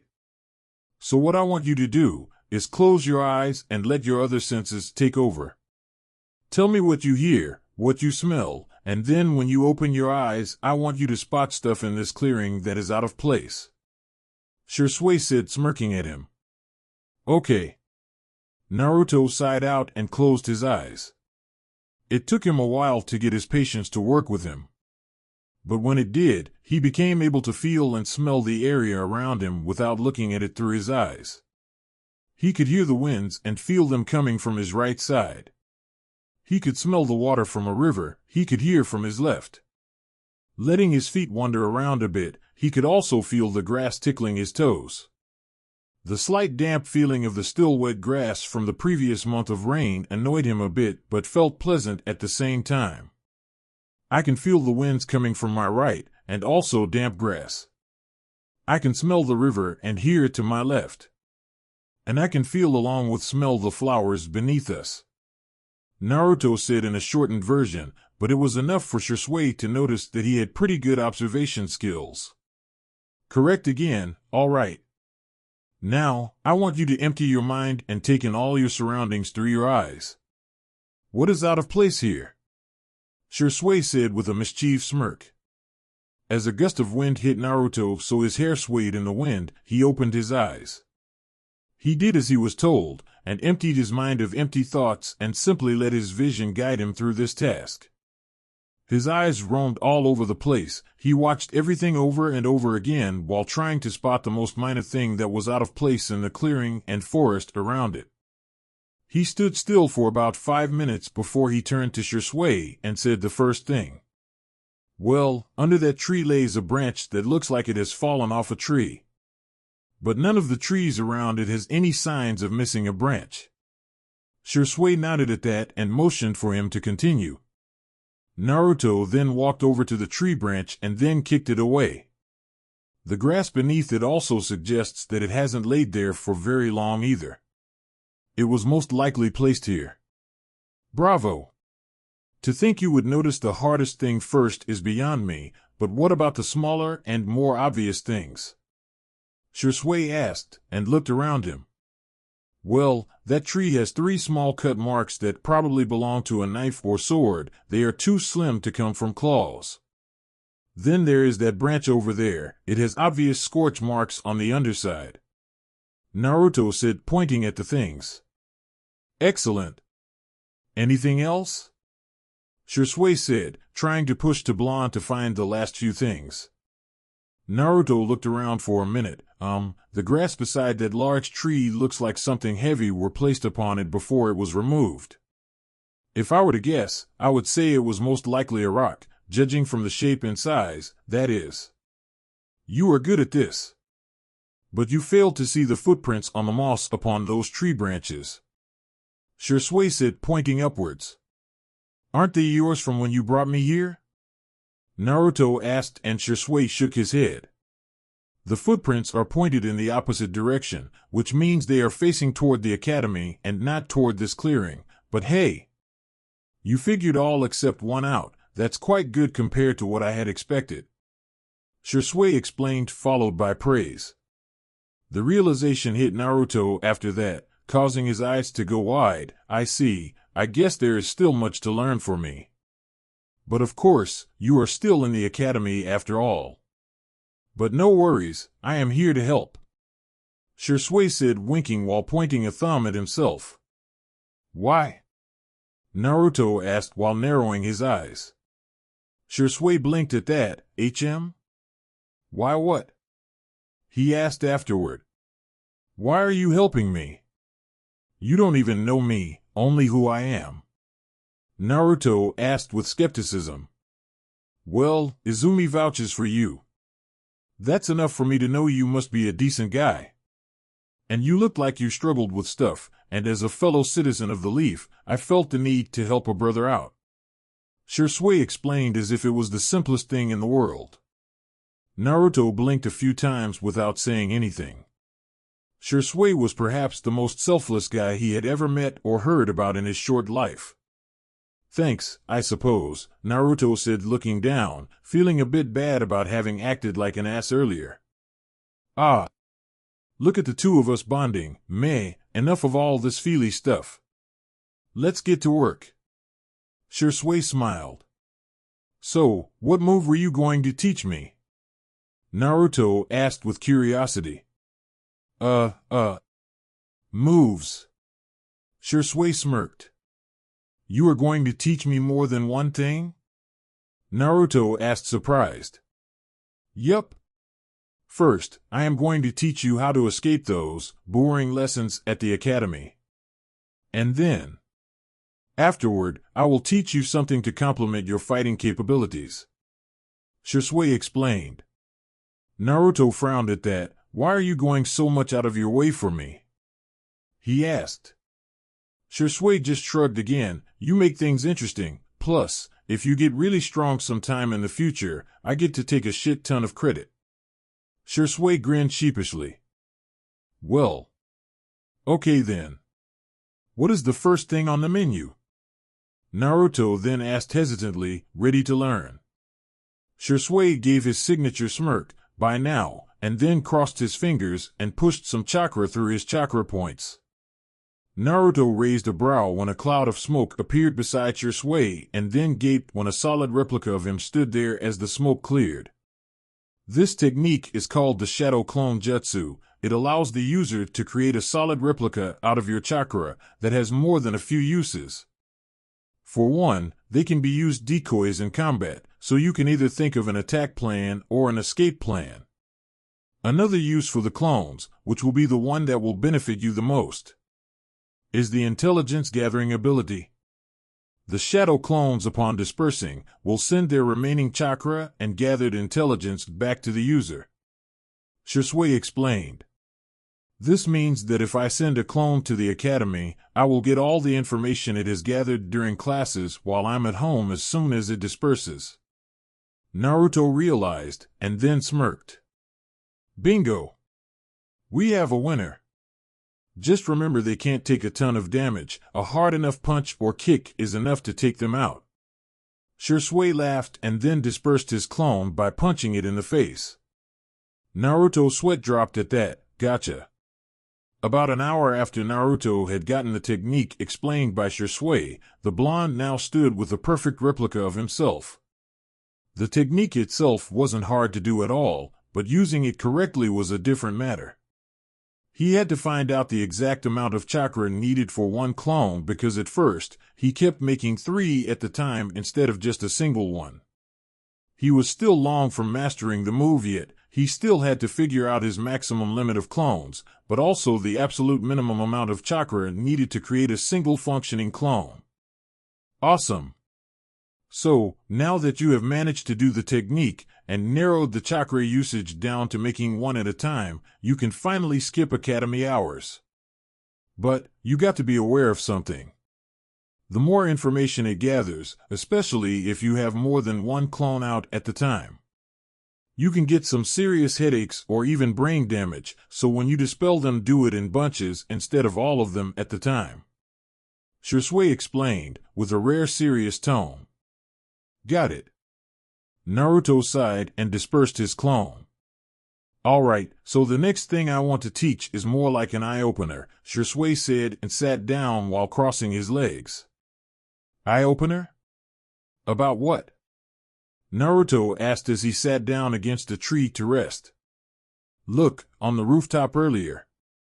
I didn't just have one goal in mind with the whole taunting thing. Well, I did want you to relieve some of all that build-up tension in your system. But also, I wanted to figure out how much the subject of your parents affects you. Shisui explained. My parents got killed. Yeah, it affects me. Naruto said, crossing his arms. Shisui coughed and then said, that's the problem, you let it affect you too much. You can't just go into a blind anger-filled rampage every single time your parents are brought up. I am not trying to be a jerk, I really don't. But the world outside the world is tough, people will know you are, and they won't sugarcoat things. They will use any tool to take you down, be it a low blow below the belt place or not. The blonde gritted his teeth, but he knew the older teen was right. What do you suggest I do then? I can't help but feel weak and useless. They died right there and I could do nothing. You are 5, you are still a kid for Kami's sake. You are as green as an academy student can get. You might be talented, but you are still a kid. No one expects you to have been able to do anything. Shisui answered. Naruto looked down at that. Doesn't change the fact that I wanted to. Shisui sighed and walked up beside Naruto and sat down, where he proceeded to place a comforting hand on the blonde's shoulder. There is no changing the past. But, we can secure the future. We can train you to be able to stop anything and anyone from harming what and who you love, but also train your mind so you won't snap when people mention what you've lost. Naruto looked a bit surprised at the sudden show of affection. And how do we do that? That's simple, but still easier said than done. We need to teach you patience, and how to calm down and don't let your anger blind you. Shisui answered before leaping back to his feet. How can you calm yourself down like that? Naruto asked afterward. Well, it requires determination, willpower, and the strength to never give up. Just as the saying goes, patience is a virtue. So, we need you to slow down and take a deep breath when things get hard. A really good tip is meditation, but that is an easy method. There is, of course, several strategies on how to improve your patience. But the first and best start is through long-period meditation. Shui tried to explain to the best of his abilities. So, when I feel that things get tough, I have to meditate. But that doesn't help if I am in a battle and they do some low blows. Naruto noted. Wow, easy tiger. We need to go through this with baby steps. There is no way you can handle your emotions in combat if you can't handle them and calm down out of combat. Shui said, waving his hands around in a dismissive manner. Okay, so let's say I meditate for a long period of time to calm myself. What would be the next step? Naruto asked. You getting it all wrong, pal. Listen. Meditation is at first boring for most people, but you will need a lot of willpower to sit through it, and even more, willpower to keep going. Shui tried again. So it's all a question about willpower? Naruto concluded. Exactly. Or, well, most of it is. It requires willpower to go through something boring, and through stuff that bothers you. It's just as if you had to ignore an enemy's taunting and verbal abuse. You need the willpower to endure the taunting, and to not let your anger consume you. Shui finished. Then let's get started. Naruto sighed at last. In another part of the village, an old man wearing his white Hokage robes walked along a dirt path towards his house. Pulling a wooden pipe away from his mouth, he looked up at the mansion his family resides in as the shadows from the large oak trees around it danced across the roof and walls. His long robe swayed in the wind as he let out an audible sigh, and turned the doorknob at the front door around and opened it while creaking ever so loudly. The creaking was, however, quickly outdone by the loud crying coming from the child in the next room. I guess Naruto-kun haven't had time to pick her up yet. The old Hokage sighed and turned the corner into the living room. He smiled as he watched his oldest child, his beautiful daughter, as she cuddled the infant to her chest while whispering soothing words. I take it young Naruto haven't been around yet? Hiruzen asked, and his daughter turned to smile at her father. I'm afraid not. I wonder what's holding him. She answered with a frown. He is busy learning new things. He is probably still out training with Uchiha Shui, Hiruzen answered, and sat down on the couch with an audible grunt. The young Uchiha Prodigy? I wonder how those two met. She giggled, having heard about Shui a few times. Oh, that's simple. Shui made Naruto pick a fight without him, and then defeated Naruto without trouble, but with relative ease. Hiruzen chuckled. Mariko raised a brow. Sorry for asking, but why did you let that happen? I went to the academy to check up on him, but as I watched from afar it all happened before my eyes. I was about to step in when Shui voiced his reason for doing what he did. He said it was so Naruto could let go of all that he was building up inside him. Hiruzen answered with a small smile. Mariko smiled as well. I see, so Shui just looked after his well-being? I assumed so. They took off minutes later, saying something about teaching a trick to Naruto, Hiruzen explained. Mariko then sat down beside her father, still holding onto the infant girl while she started to fall asleep in the warm embrace. The daughter of the third then frowned and looked down at the sleeping girl. I hope that Shui can bring out that bright in him again. If anyone can, it should be Shui, judging by his reputation, that is. I hate to say it, but he will never be the same. Hiruzen frowned at this, the very though saddening him. Mariko looked quite outraged after that. How can you have so little faith in him? He looks at you as if you were his real grandfather, and you as if he was your grandson by blood. Don't lecture me with having faith in him. I believe that he can do pretty much anything he sets his mind to, Hiruzen answered with a serious tone. Then, why do you sound so up giving on him getting back to his usual self? She then questioned the old Hokage. Naruto is being forced to grow up now, with all that happening as well as the nightmares of what happened that night. I believe it to be impossible for him to ever return to his usual self. Hiruzen admitted sadly. Well, I won't lose hope. Naruto was destined to be a sun that will light up the darkness within people. Mariko said with a determined look on her face. Perhaps he can get some of his flames back, but he will need help, Hiruzen said, smiling at his optimistic daughter. Mariko then caressed Akino's hair lovingly. That's what family is for, right? The time picked up, and months seemed to fly by after that. The trick had been useful. Naruto had through the last 3 months sent his clone to the academy, and as Shisui had said, it had worked wonders. He had in the meantime trained and taken care of his sister, who was by now looking more and more like her mother with each day that goes.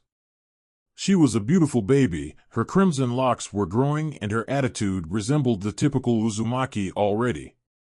She was loud, demanded attention, and would go with any means necessary to show when she was annoyed or craved something. About a month ago, it had been his birthday. But he didn't do anything on this day. Despite Izumi and also Makoto's pleading for him to celebrate it as a kid his age should. He had refused and stated it wasn't worth it. They, of course, understood why he didn't want to celebrate this day, especially without his parents, but still tried their best to convince him. In the end, he had spent the day in his compound taking care of his sister and training. But this didn't stop Hiruzen and Kakashi stopping by in the evening with 2 neatly wrapped up gifts for him. Hiruzen had gotten him, after learning Shisui was beginning to teach him a few things, gifted him a ready-to-use shinobi set. This set contained shuriken, kunai, and exploding tags along with some rolls of ninja wire and senbon needles. Kakashi had said that since he could feel the blonde was about to enter the shinobi ranks, gifted him a face mask. Naruto had raised his eyes at that. Why would this gift help him in his journey as a shinobi? And Kakashi with simple words had explained that it would cancel his identity for now, and with the help of a seal, he would be able to breathe easier in clouds of smoke and poison. Naruto had politely thanked them for the gifts, and the evening had gone by without too much else happening. But, when he had returned to the academy, he had received another gift from Izumi and her mother, which almost made him cry after her words. This gift meant much to him. It made him feel like opening up to let people in again. Another day had ended at the academy. The sun was now shining brightly in the middle of the sky, with little to no clouds. The sound of books getting shut left and right hit the blonde's ears as he sat and enjoyed the sun rays warming his face through the window. This day he had come to the academy in person. That was mostly because he had learned that today would be filled with taijutsu spars, and as Shisui had shown him, shadow clones didn't last long through those. When he had broken his line of thoughts, he noticed everyone packing their stuff down. Deciding that it was useless to stay any longer, he did what he always did. He stood up and pulled the window open, and leaped up to the roof. Just as he was about to do the body flicker to return home, he heard a cough behind him. He pulled his hands apart and broke the hand sign as he turned around, and looked his best friend right in the eye. "So, you didn't send a clone today, huh?" she asked with a minor smirk on her face. "You knew about that?" he asked, a tad surprised. She just shrugged and did the cross seal. "Well, my father taught it to me the other day, despite my mother's request against it," she answered as a clone appeared beside her. Naruto looked impressed. He, of course, knew Izumi was smart and insanely talented for her age. But she never ceases to amaze him. No matter how much he feels he progresses, she is always there right beside him. "So, I take it you also use it to avoid your boredom?" Naruto asked, with curiosity.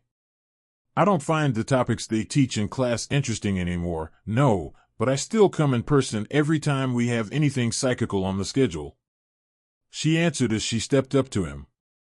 "Yeah, I do the same thing. I don't want to get expelled because I cheat my way through the academy. If I did end up expelled, Aji-san would probably be very disappointed with me. Naruto sighed while leaning against the railing. Then let's don't get caught, she said with a smile gracing her lips. The blonde snorted, as if I planned on getting caught. Izumi chose to let out a giggle at that. She wasn't doubting that one bit. I suppose not, she said with a smile. Naruto frowned afterward. I'm not trying to be rude or anything, but was there something you wanted? We normally don't meet up here and like this, hence why I'm asking, Naruto said, scratching his arm. Izumi's eyes widened in realization. Oh. Yeah. I wanted to give you something. She then proceeded to lay her back on the ground in a gentle manner, and then pulled the zipper to open it. Naruto looked on as she pulled on a neatly wrapped up box, and lifted it toward him. My mother and I had this forged for you. We know that times are tough right now for you, and a lot is on your mind. The responsibilities you have in your life now are really important. But we want you to know that you're never alone and we will always have your back. Because that's what family is for. She finished with a small smile. Naruto's eyes widened at that. The word family hit the sorest spots within him. But when they were used like this, he couldn't help but feel his eyes tearing up before he pulled himself together and gently took the package out of her hands. Upon opening the box, and awaited a necklace. To be more specific, a gilded silver chain made its way from the top of the box, all the way to the bottom, where it connected itself to a small, ring-like object. Carbon black made up the ring, but 3 silver tomos shone through as they made up most of the center and all their metallic glory.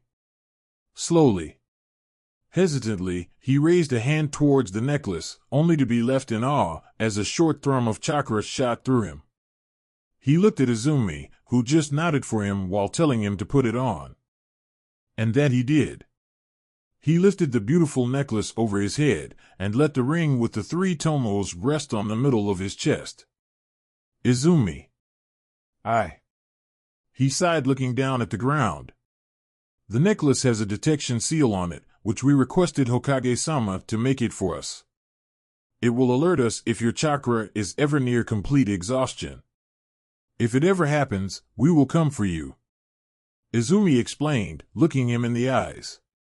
She gave a quiet gasp when she felt 2 arms wrap around her with obvious young blonde boy rested his head in the crook of her neck. Thank you, he muttered while feeling the warmth coming from her. Maybe it would be okay for him to let people in again. His face adopted a minor smile as he held the necklace on his palm. His thoughts fell on Izumi, his best friend. She had supported him a ton, despite her problems at home. Her father was a slave driver and set upon making her the strongest in the Uchiha clan before she even became jounin.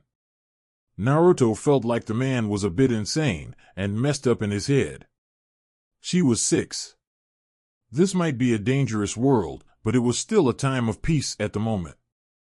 Why the man wouldn't let her enjoy her childhood was beyond him. Perhaps Fugaku just had the usual Uchiha complex, where he thought of him as above everyone else. Who knows? He was just glad that Izumi had gotten most of her mother's traits. She was humble, polite, and nice. Not grumpy like Fugaku. Unfortunately, she like him was pushed to mature quite fast. He felt like he was forced to so he could take care of his sister, but in Izumi's case, her father was just messed up. Not that he dared to say that in the man's presence, but he still felt that the man could get some sense knocked into him. The sound of the birds chirping mixed up with the wind rustling the leaves from the trees. The wind went low, and through his golden locks so they swayed all around his still-sitting form. It had been around another month since his last training session with Shisui, or whatever this was called. The last time had been about a week after he had gone to Izumi's house to get her for a one-on-one spar. But as he had suspected, her father was busy training her once again. He took a deep breath and listened as a bird took off. He had been sitting here for quite a while, and if he had to be honest, it was nice and relaxing. To be quite honest, he had no idea how long he had been sitting there. Okay. This isn't working. The frustrated groan came from one of his recently acquired friends. Naruto opened his bright blue eyes and looked down from the branch he was sitting on and let them fall onto Shisui, who was busy pulling his hair out in frustration. Is it not? I find this quite relaxing. You should try it, Naruto said, the ghost of a smirk crawling onto his lips. Yeah, you are doing it fine if you want to relax. But our goal was to train your willpower. We aren't training anything if you enjoy to do it. It's not like you need the willpower to say yes to a piece of cake compared to saying no to one. Shisui grunted. Touché. The blonde shrugged and pushed himself off the branch and landed on the soft grass floor beneath him. Okay. There might be another solution, Shisui said, an imaginary light bulb appearing over his head. You going to make me drag boulders up a cliff or something instead? Naruto asked with sarcasm. Shisui blinked. That's not a bad idea.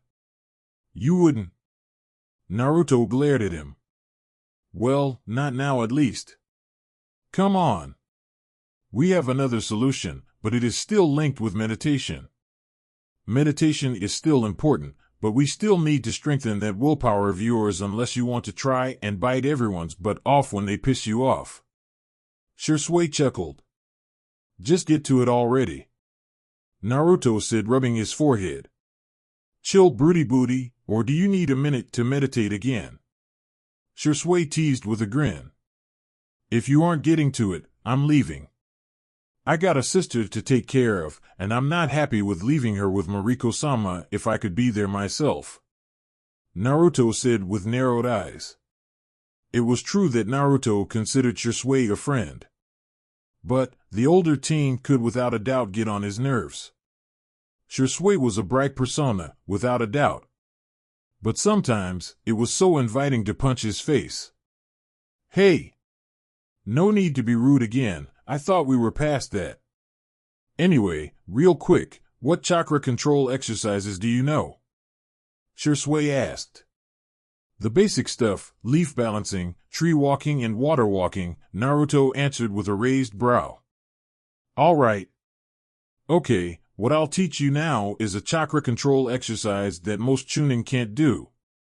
But no worries, if you are anything like the Prodigy Izumi describes you as, there isn't a doubt in my mind that you can do it. Well, a little, but I'm still sure you can do it, Shisui said with a shrug. What is it? Naruto sighed. Shisui walked over and grabbed a severed tree log and grunted, well, if I can't teach you this, then we can always go with your idea. I'm sure we can find a nice enough boulder you can pull up that hill behind us. The blonde let a drop of sweat fall from his forehead at that. This guy, despite how nice he could be, he could also be a real ass. All right, well. This chakra exercise is like a mix between the leaf balancing exercise and the water walking exercise. Just a shit ton harder if you ask me. Shisui chuckled while scratching the back of his head. Okay. So what do I gotta do? Naruto asked while stepping up beside Shisui, who was in the middle of putting the log into the water. Well, let me demonstrate. Shisui shouted as he leaped up on top of the severed piece of wood and sat down with his legs crossed. As the water started to grab the wood, it was soon pulled out into the middle of the small lake. But the amazing part was, despite the wood moving out of the middle of the water, it was standing still with no movement at all. Not even some wobbling in the water. I see, the exercise is about balancing the log on either of the sides it has been cut, while also having to make sure it stays on top of the water. Normally wood floats, but I assume that since Shisui's added weight is on top it has a harder time floating. Naruto concluded as Shisui leaped off the log. Got any theories on how this works? Shisui asked as he landed on the shore again. I assume the exercise is about keeping the log standing straight along with making sure it doesn't go below the water surface, Naruto answered. Exactly. This exercise has many levels. This is by far the easiest level I know of. You can also do this with a rock, a boulder, or a piece of metal. The heavier it is, the harder it is. Shisui said with a thumbs up.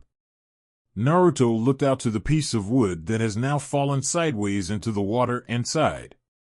Here goes nothing. He thought to himself as he walked out on top of the water until he stood by the piece of wood. The blonde grabbed the heavy tree trunk and pushed up to stand straight into the air, and then leaped on top of it. But before he could even take a seat, the log was already falling sideways back into the water. With a grunt, Naruto jumped off the log and landed on the water surface. So I have to start to exercise the minute I touch the wood. Naruto whispered to himself as he started over again. He kept this up for about 10 minutes, and he had yet to see any progress whatsoever. With an annoyed grunt he did it again, but this time his pants got stuck on the tree bark. With a gasp he clenched his eyes shut while the log threw him down under the water surface. Naruto climbed on top of the water with an angry expression covering his young face. His wet blonde hair was clinging to his forehead, and his first instinct was to check whether or not his necklace was okay. He breathed out a sigh of relief when he realized there hadn't happened the slightest to it.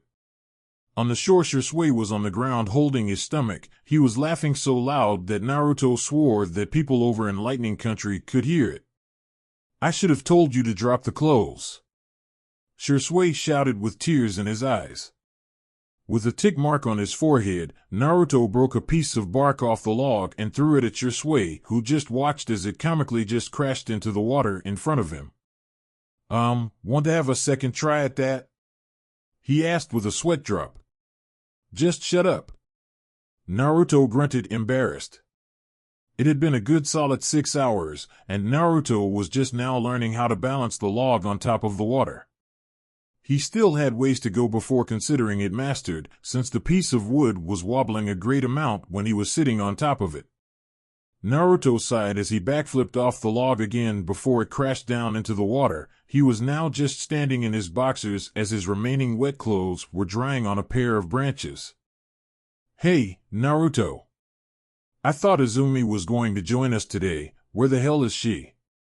Shisui asked as he sat on top of another tree log so he could inspect Naruto training from up close.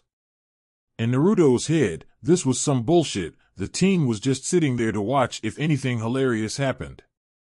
Like Naruto crashing into the water, again. She was, but as we were about to leave the Uchiha estate her father came out. He said he wanted to teach her a new technique today. Naruto sighed. Fugaku was a troublesome bastard. Naruto couldn't place Fugaku in that family, he just couldn't. Mikoto was a bright, smiling woman. And Izumi had a heart of gold. And then there was Sasuke. He was loud. Really damn loud. Fugaku was the monotone standard Uchiha type. How he could get married to a woman like Mikoto, and get children like Izumi and Sasuke were beyond him.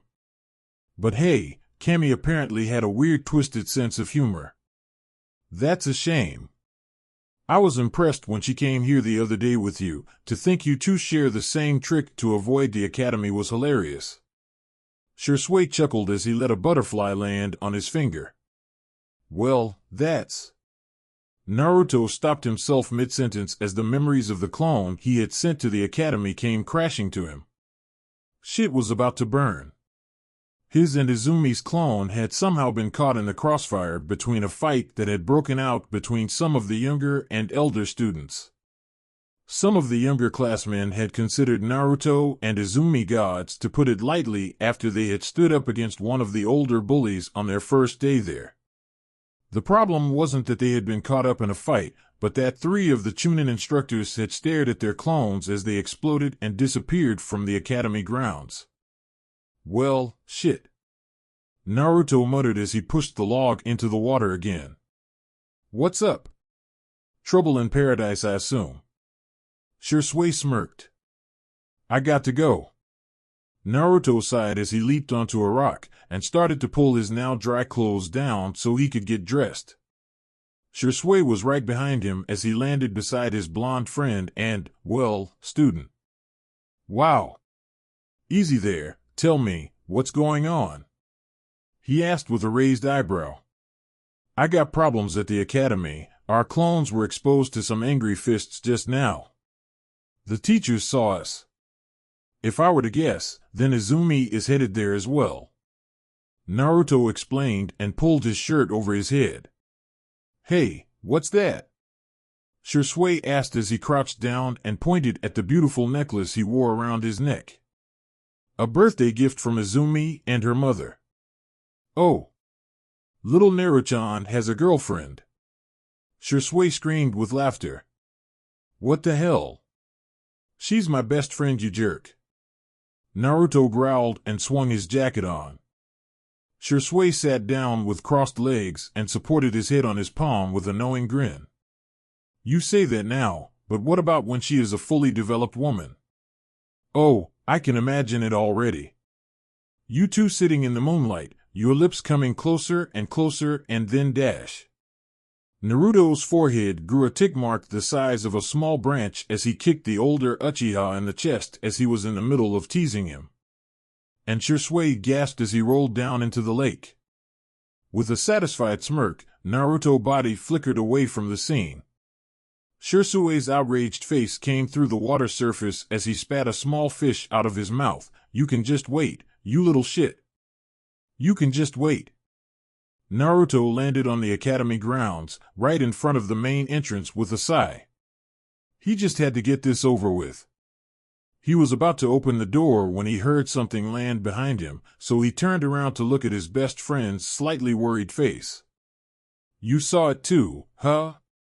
Naruto asked with a monotone look, to which Izumi just nodded. The blonde, once again, was about to open the door when two Chunin instructors opened the door with blank faces, one a male with short brown hair and a beard, and the other a tall blonde woman.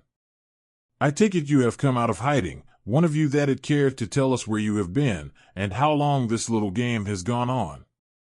The male one asked.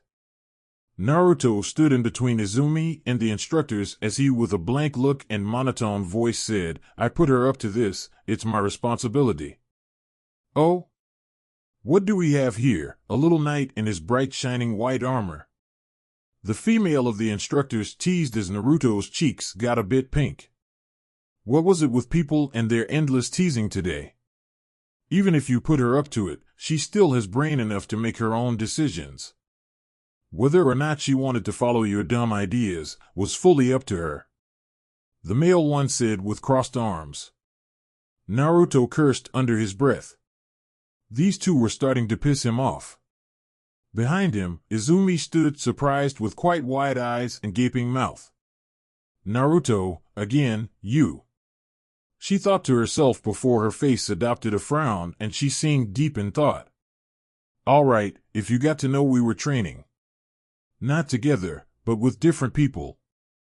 I can have Shisui Uchiha vouch for me if I have to, and I'm sure Izumi's father, Fugaku Uchiha, can vouch for her as well. Naruto added, with the same monotone voice. The female Chunin sighed while rubbing her forehead. This doesn't change the fact that you two have been skipping important classes. How long has this gone on? Long enough. The male interrupted. But, Hiroshi, we need to figure this out, the female tried, but with no luck. Please, Kaya, let me speak. Hiroshi pleaded, making Kaya sigh but submit to his wishes. Hiroshi turned around and looked the two monotone-looking kids in the eyes.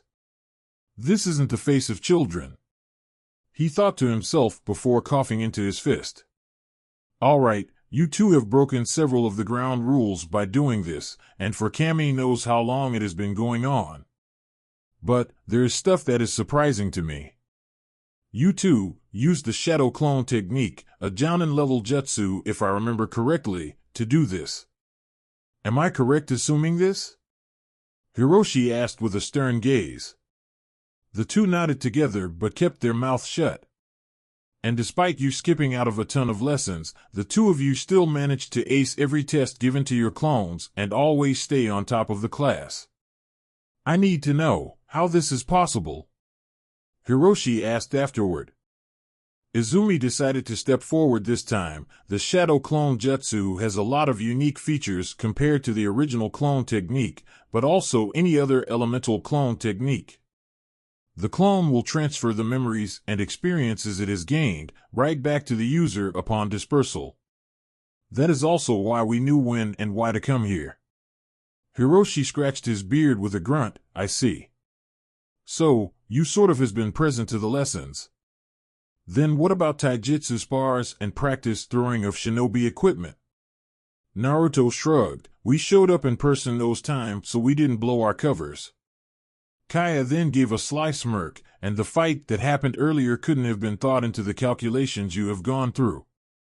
And now, after an unexpected situation occurred that led to your clone's dispersal, you decided in a matter of minutes to face this head-on by coming here. I have to say I'm impressed. Hiroshi seemed to be deep in thought. He looked at their face and their body language for a long time. Wait in classroom 6B. It should be empty. Hiroshi? Kaya asked with a confused expression. I'll explain later, but now I have a place to go to. Hiroshi answered and used the classic body flicker to leave the area. Kaya let out a frustrated sigh while running a hand through her long locks. All right, you two. You heard the man. Get into classroom 6B and wait for further instructions. I got no idea what is going to happen, so don't ask. You'll have to wait and see what Hiroshi has in mind for you. The two young kids nodded their heads and walked by Kaya, who stood and rubbed her forehead. You better know what you are doing, Hiroshi. These kids are trouble, I tell ya. In the empty classroom, Izumi and Naruto could hear the yell of Kaya next door trying to calm the raging class down. Izumi was sitting in a chair with her elbows propped on the table, and her fingers intervened as her head rested on top. And Naruto himself was sitting against the wall longest away from the door, under the windows. He sighed as he listened to the clock on the wall. He had one leg lying across the floor, while the knee of his opposite leg was brought up to him so he could prop his arm on it. His remaining hand was held outward, with the palm facing upward as a pencil hovered mere inches about it while spinning around. He was about to go insane. He hated waiting. But an image of Shisui appeared in his mind. To strengthen your willpower, you have to endure stuff you dislike and or even hate. Think of it like that piece of cake. By doing stuff you dislike, you're learning how to say no to have it. Imagine the piece of cake being your anger and hate, if that helps. So the blonde figured that he was training his willpower by not letting his temperament get the better of him, and instead stayed calm in this situation. Do you regret it? Naruto looked up to Izumi, and she answered the unasked question. Do you regret sending you clones here instead of coming yourself? She asked, with a soft tone. Naruto shook his head and stopped the pencil from spinning above his palm, and put it on the tip of his finger instead before spinning it again. No, I don't. I feel like I have gotten a lot stronger with Shisui's help. A lot stronger than I could have gotten by coming here every day. Izumi nodded at his answer. She felt the same way. Her father might be the definition of the word slave driver. But with his training he also brought results. She had ever since learning this trick not just learned how to take advantage of the Shadow Clone Jutsu but also learned several new fire release techniques, along with Shuriken Jutsu and basic strategies by playing shogi. So, what does Shisui have you doing? She asked with curiosity. Naruto stopped the pencil from spinning again. Mostly how to not let the anger get the better of me. But also advanced meditation along with other things. Izumi raised a brow at this. What other things do you speak of? She asked and supported her head on her palm while looking at him. Naruto shrugged and threw the pencil onto a nearby table. He said my taijutsu lacked defensive ability, so he taught me some basics of a new taijutsu style called Ferocious Fist along with Shuriken Jutsu. I guess it's hard to fully learn the taijutsu style of a man that has passed away. I'm sorry that Minato-sama isn't here to teach you the rest of his style, Izumi said with a sorry gaze. Yeah. Me too. Naruto sighed, and looked at the door as he heard the doorknob turn around. When the door opened, Hiroshi walked in first and held the door as none other than the Hokage walked in. Aji-san? Naruto asked with a surprised gaze. Okay, he knew he had broken some rules, but to bring the Hokage into something like this? That seemed like overreacting. Naruto-kun? I'm surprised to see you're here. Hiruzen said with a raised brow before he turned to Hirosai. Care to tell me what this is about? Now it was Naruto's time to raise a confused brow. You don't know why you are here yet? He asked. Hiruzen shook his head. I was made aware of urgent matters that needed my presence at the academy. I thought that perhaps some student had sent a rogue fireball somewhere and burned the place down, but that doesn't seem to be the case. Please forgive me for calling you here on such short notice, Hokage-sama. But this is important. You see, these two have been caught skipping classes by using Jounin-level techniques. Hiroshi explained while Hiruzen gave him an unimpressed look. You are looking at the two prodigies of this generation. In my opinion, this isn't something that requires my attention, Hiruzen admitted. Naruto and Izumi were strong and he knew that. Of course, it surprised him that not only Izumi but Naruto too knew some stuff of such a level at the age of 6. Hiroshi gave a nervous sigh. I'd like to put these two up for early graduation. Now, this surprised Hiruzen a lot. It was unheard of letting students this young graduate out of wartime. I must say, I'm unsure of this decision, Hiroshi-san.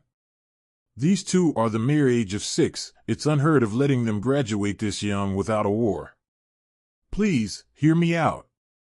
They have both executed Jounin-level techniques perfectly. To be precise, they used the Shadow Clone Jutsu to avoid lessons but still managed to stay at the top of the class in their absence. I'd be thrilled if you would at least consider this choice of action. Hiroshi said with a bow. Hiruzen sighed and looked at the young students who were just as surprised as he was. Stand up, Hiroshi-san, prepare last year's written exam and let's see how they fare. Naruto and Izumi's eyes widened. They were about to take a graduation exam without finishing 1 year at the academy? This was insane. In about half an hour, Hiroshi had placed Naruto and Izumi as far away from each other as possible and laid down a written exam in front of them along with a pencil and an eraser. Hiruzen coughed into his fist and spoke, as the rules go, you in 10 seconds got half an hour to finish the tests before you. Best of luck to you too, and be aware it's okay to fail this exam without more academic experience.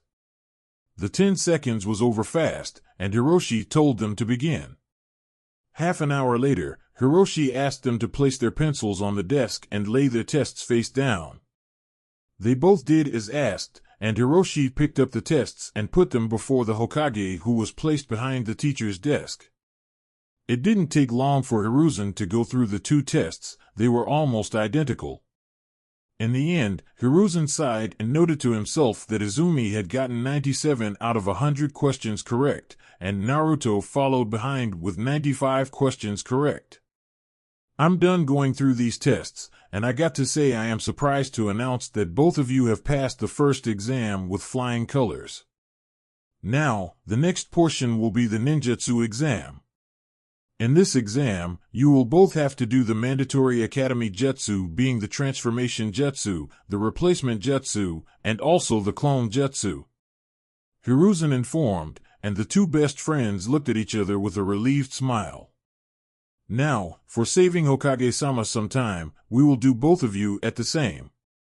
Please stand here in front of us. Hiroshi said, and they did as asked.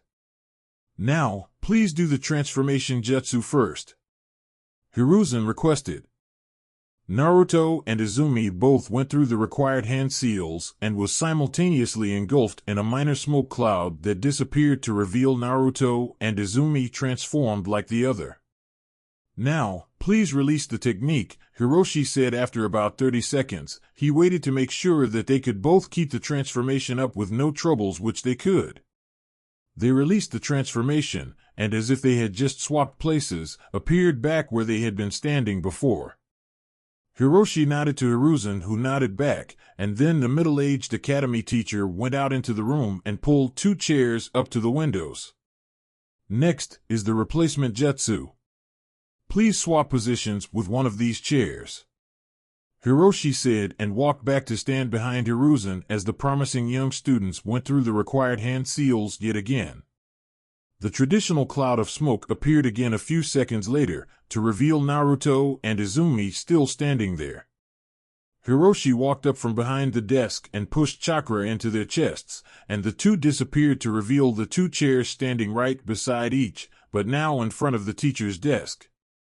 Hiruzen and Hiroshi looked over to the window and watched Izumi and Naruto standing together while giving their signature small smile to each other, causing them to let out a small smirk as well.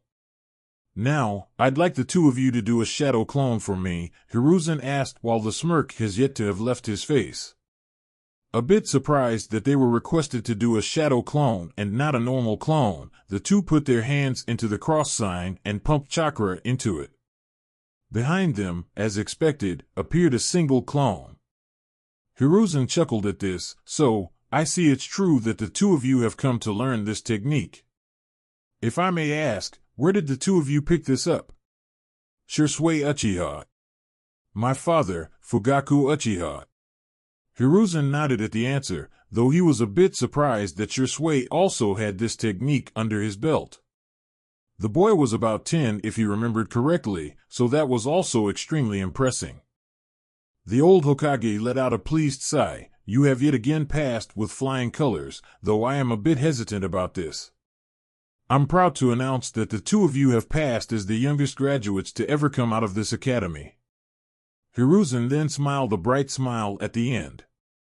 Izumi's eyes widened, and Naruto's eyes got a bit of the flame back. He had lost back as the 2 made a quite rare sight. They high-fived. Hiruzen's eyes fell on Izumi. This girl, she had such an effect on his surrogate grandson that made him almost appear as his old self again. Now, I would like for the 2 of you to appear at the Hokage Tower tomorrow. You will both be presented with your headbands and a team. Since the 2 of you are early graduates, you will be filled onto a current team that has a single position or more open. The Hokage informed the 2. Hiroshi wiped a tear away from under his eye. To think I would be a teacher of 2 students graduating so young, he said while giving a small victory dance until the Hokage's glare stopped him dead in his tracks. All right, now, the 2 of you are dismissed. For the time being, you as well, Hiroshi-san. I assume you have a class to teach. Izumi-san, I would like you to stay here for a chat with me. Don't worry, it isn't anything bad, Hiruzen assured her. Naruto gave Izumi the last smile before he walked out of the classroom along with his former teacher. When the door shut with an audible sound, Hiruzen turned to look at Izumi with a big smile. Relax, young one. I'm just going to tell you that I'm eternally grateful for being such a good and kind friend to my surrogate grandson. Realizing he meant Naruto, Izumi smiled that small smile she was so known for. Naruto is my best friend and my only friend besides Shursui. I would never dare to treat him badly. I care for him too much to do that. The old man chuckled and kept the smile on his face. I know, I have seen the gift you gave him. I hope you know how much Naruto treasured that necklace. Izumi's cheeks got a bit pink after that. It was my mother's idea, but I was certainly not against it, she said, her smile growing. I'm still pleased with you. He needs support around these times. It might have been a bit since it happened now, but I can still sense that it affects him a lot, Hiruzen admitted with a frown. It does. He sometimes has periods where he appears even more Uchiha than me, Izumi admitted. Hiruzen couldn't help but give a single sad chuckle at that. So, he has a tendency to let his emotions get the better of him sometimes? Afraid so. but I hear Shisui is helping him with this. I don't know how, but it seems to be working wonders. Izumi said. Pleased to hear it. Now, I won't hold you any longer. Congratulations on the passing, it's impressive for someone so young. Hiruzen nodded at her, and she bowed her head in gratitude before excusing herself and left the room. Naruto had been waiting on the outside, and asked, "What did you want to talk about?" Izumi told him part of the truth. He said he was pleased with us and our friendship. He was also just expressing his gratitude as your surrogate grandfather. He thinks we have a good effect on each other. Nodding his head and accepting the answer, Naruto asked, "Want to go eat something and celebrate? We can perhaps do some training afterward. I'm free for the rest of the day. Father won't expect me home before dinner." She nodded, and then they exited the academy. Thank you for watching. Comment ramen if you got this far, and I will see you in the next part.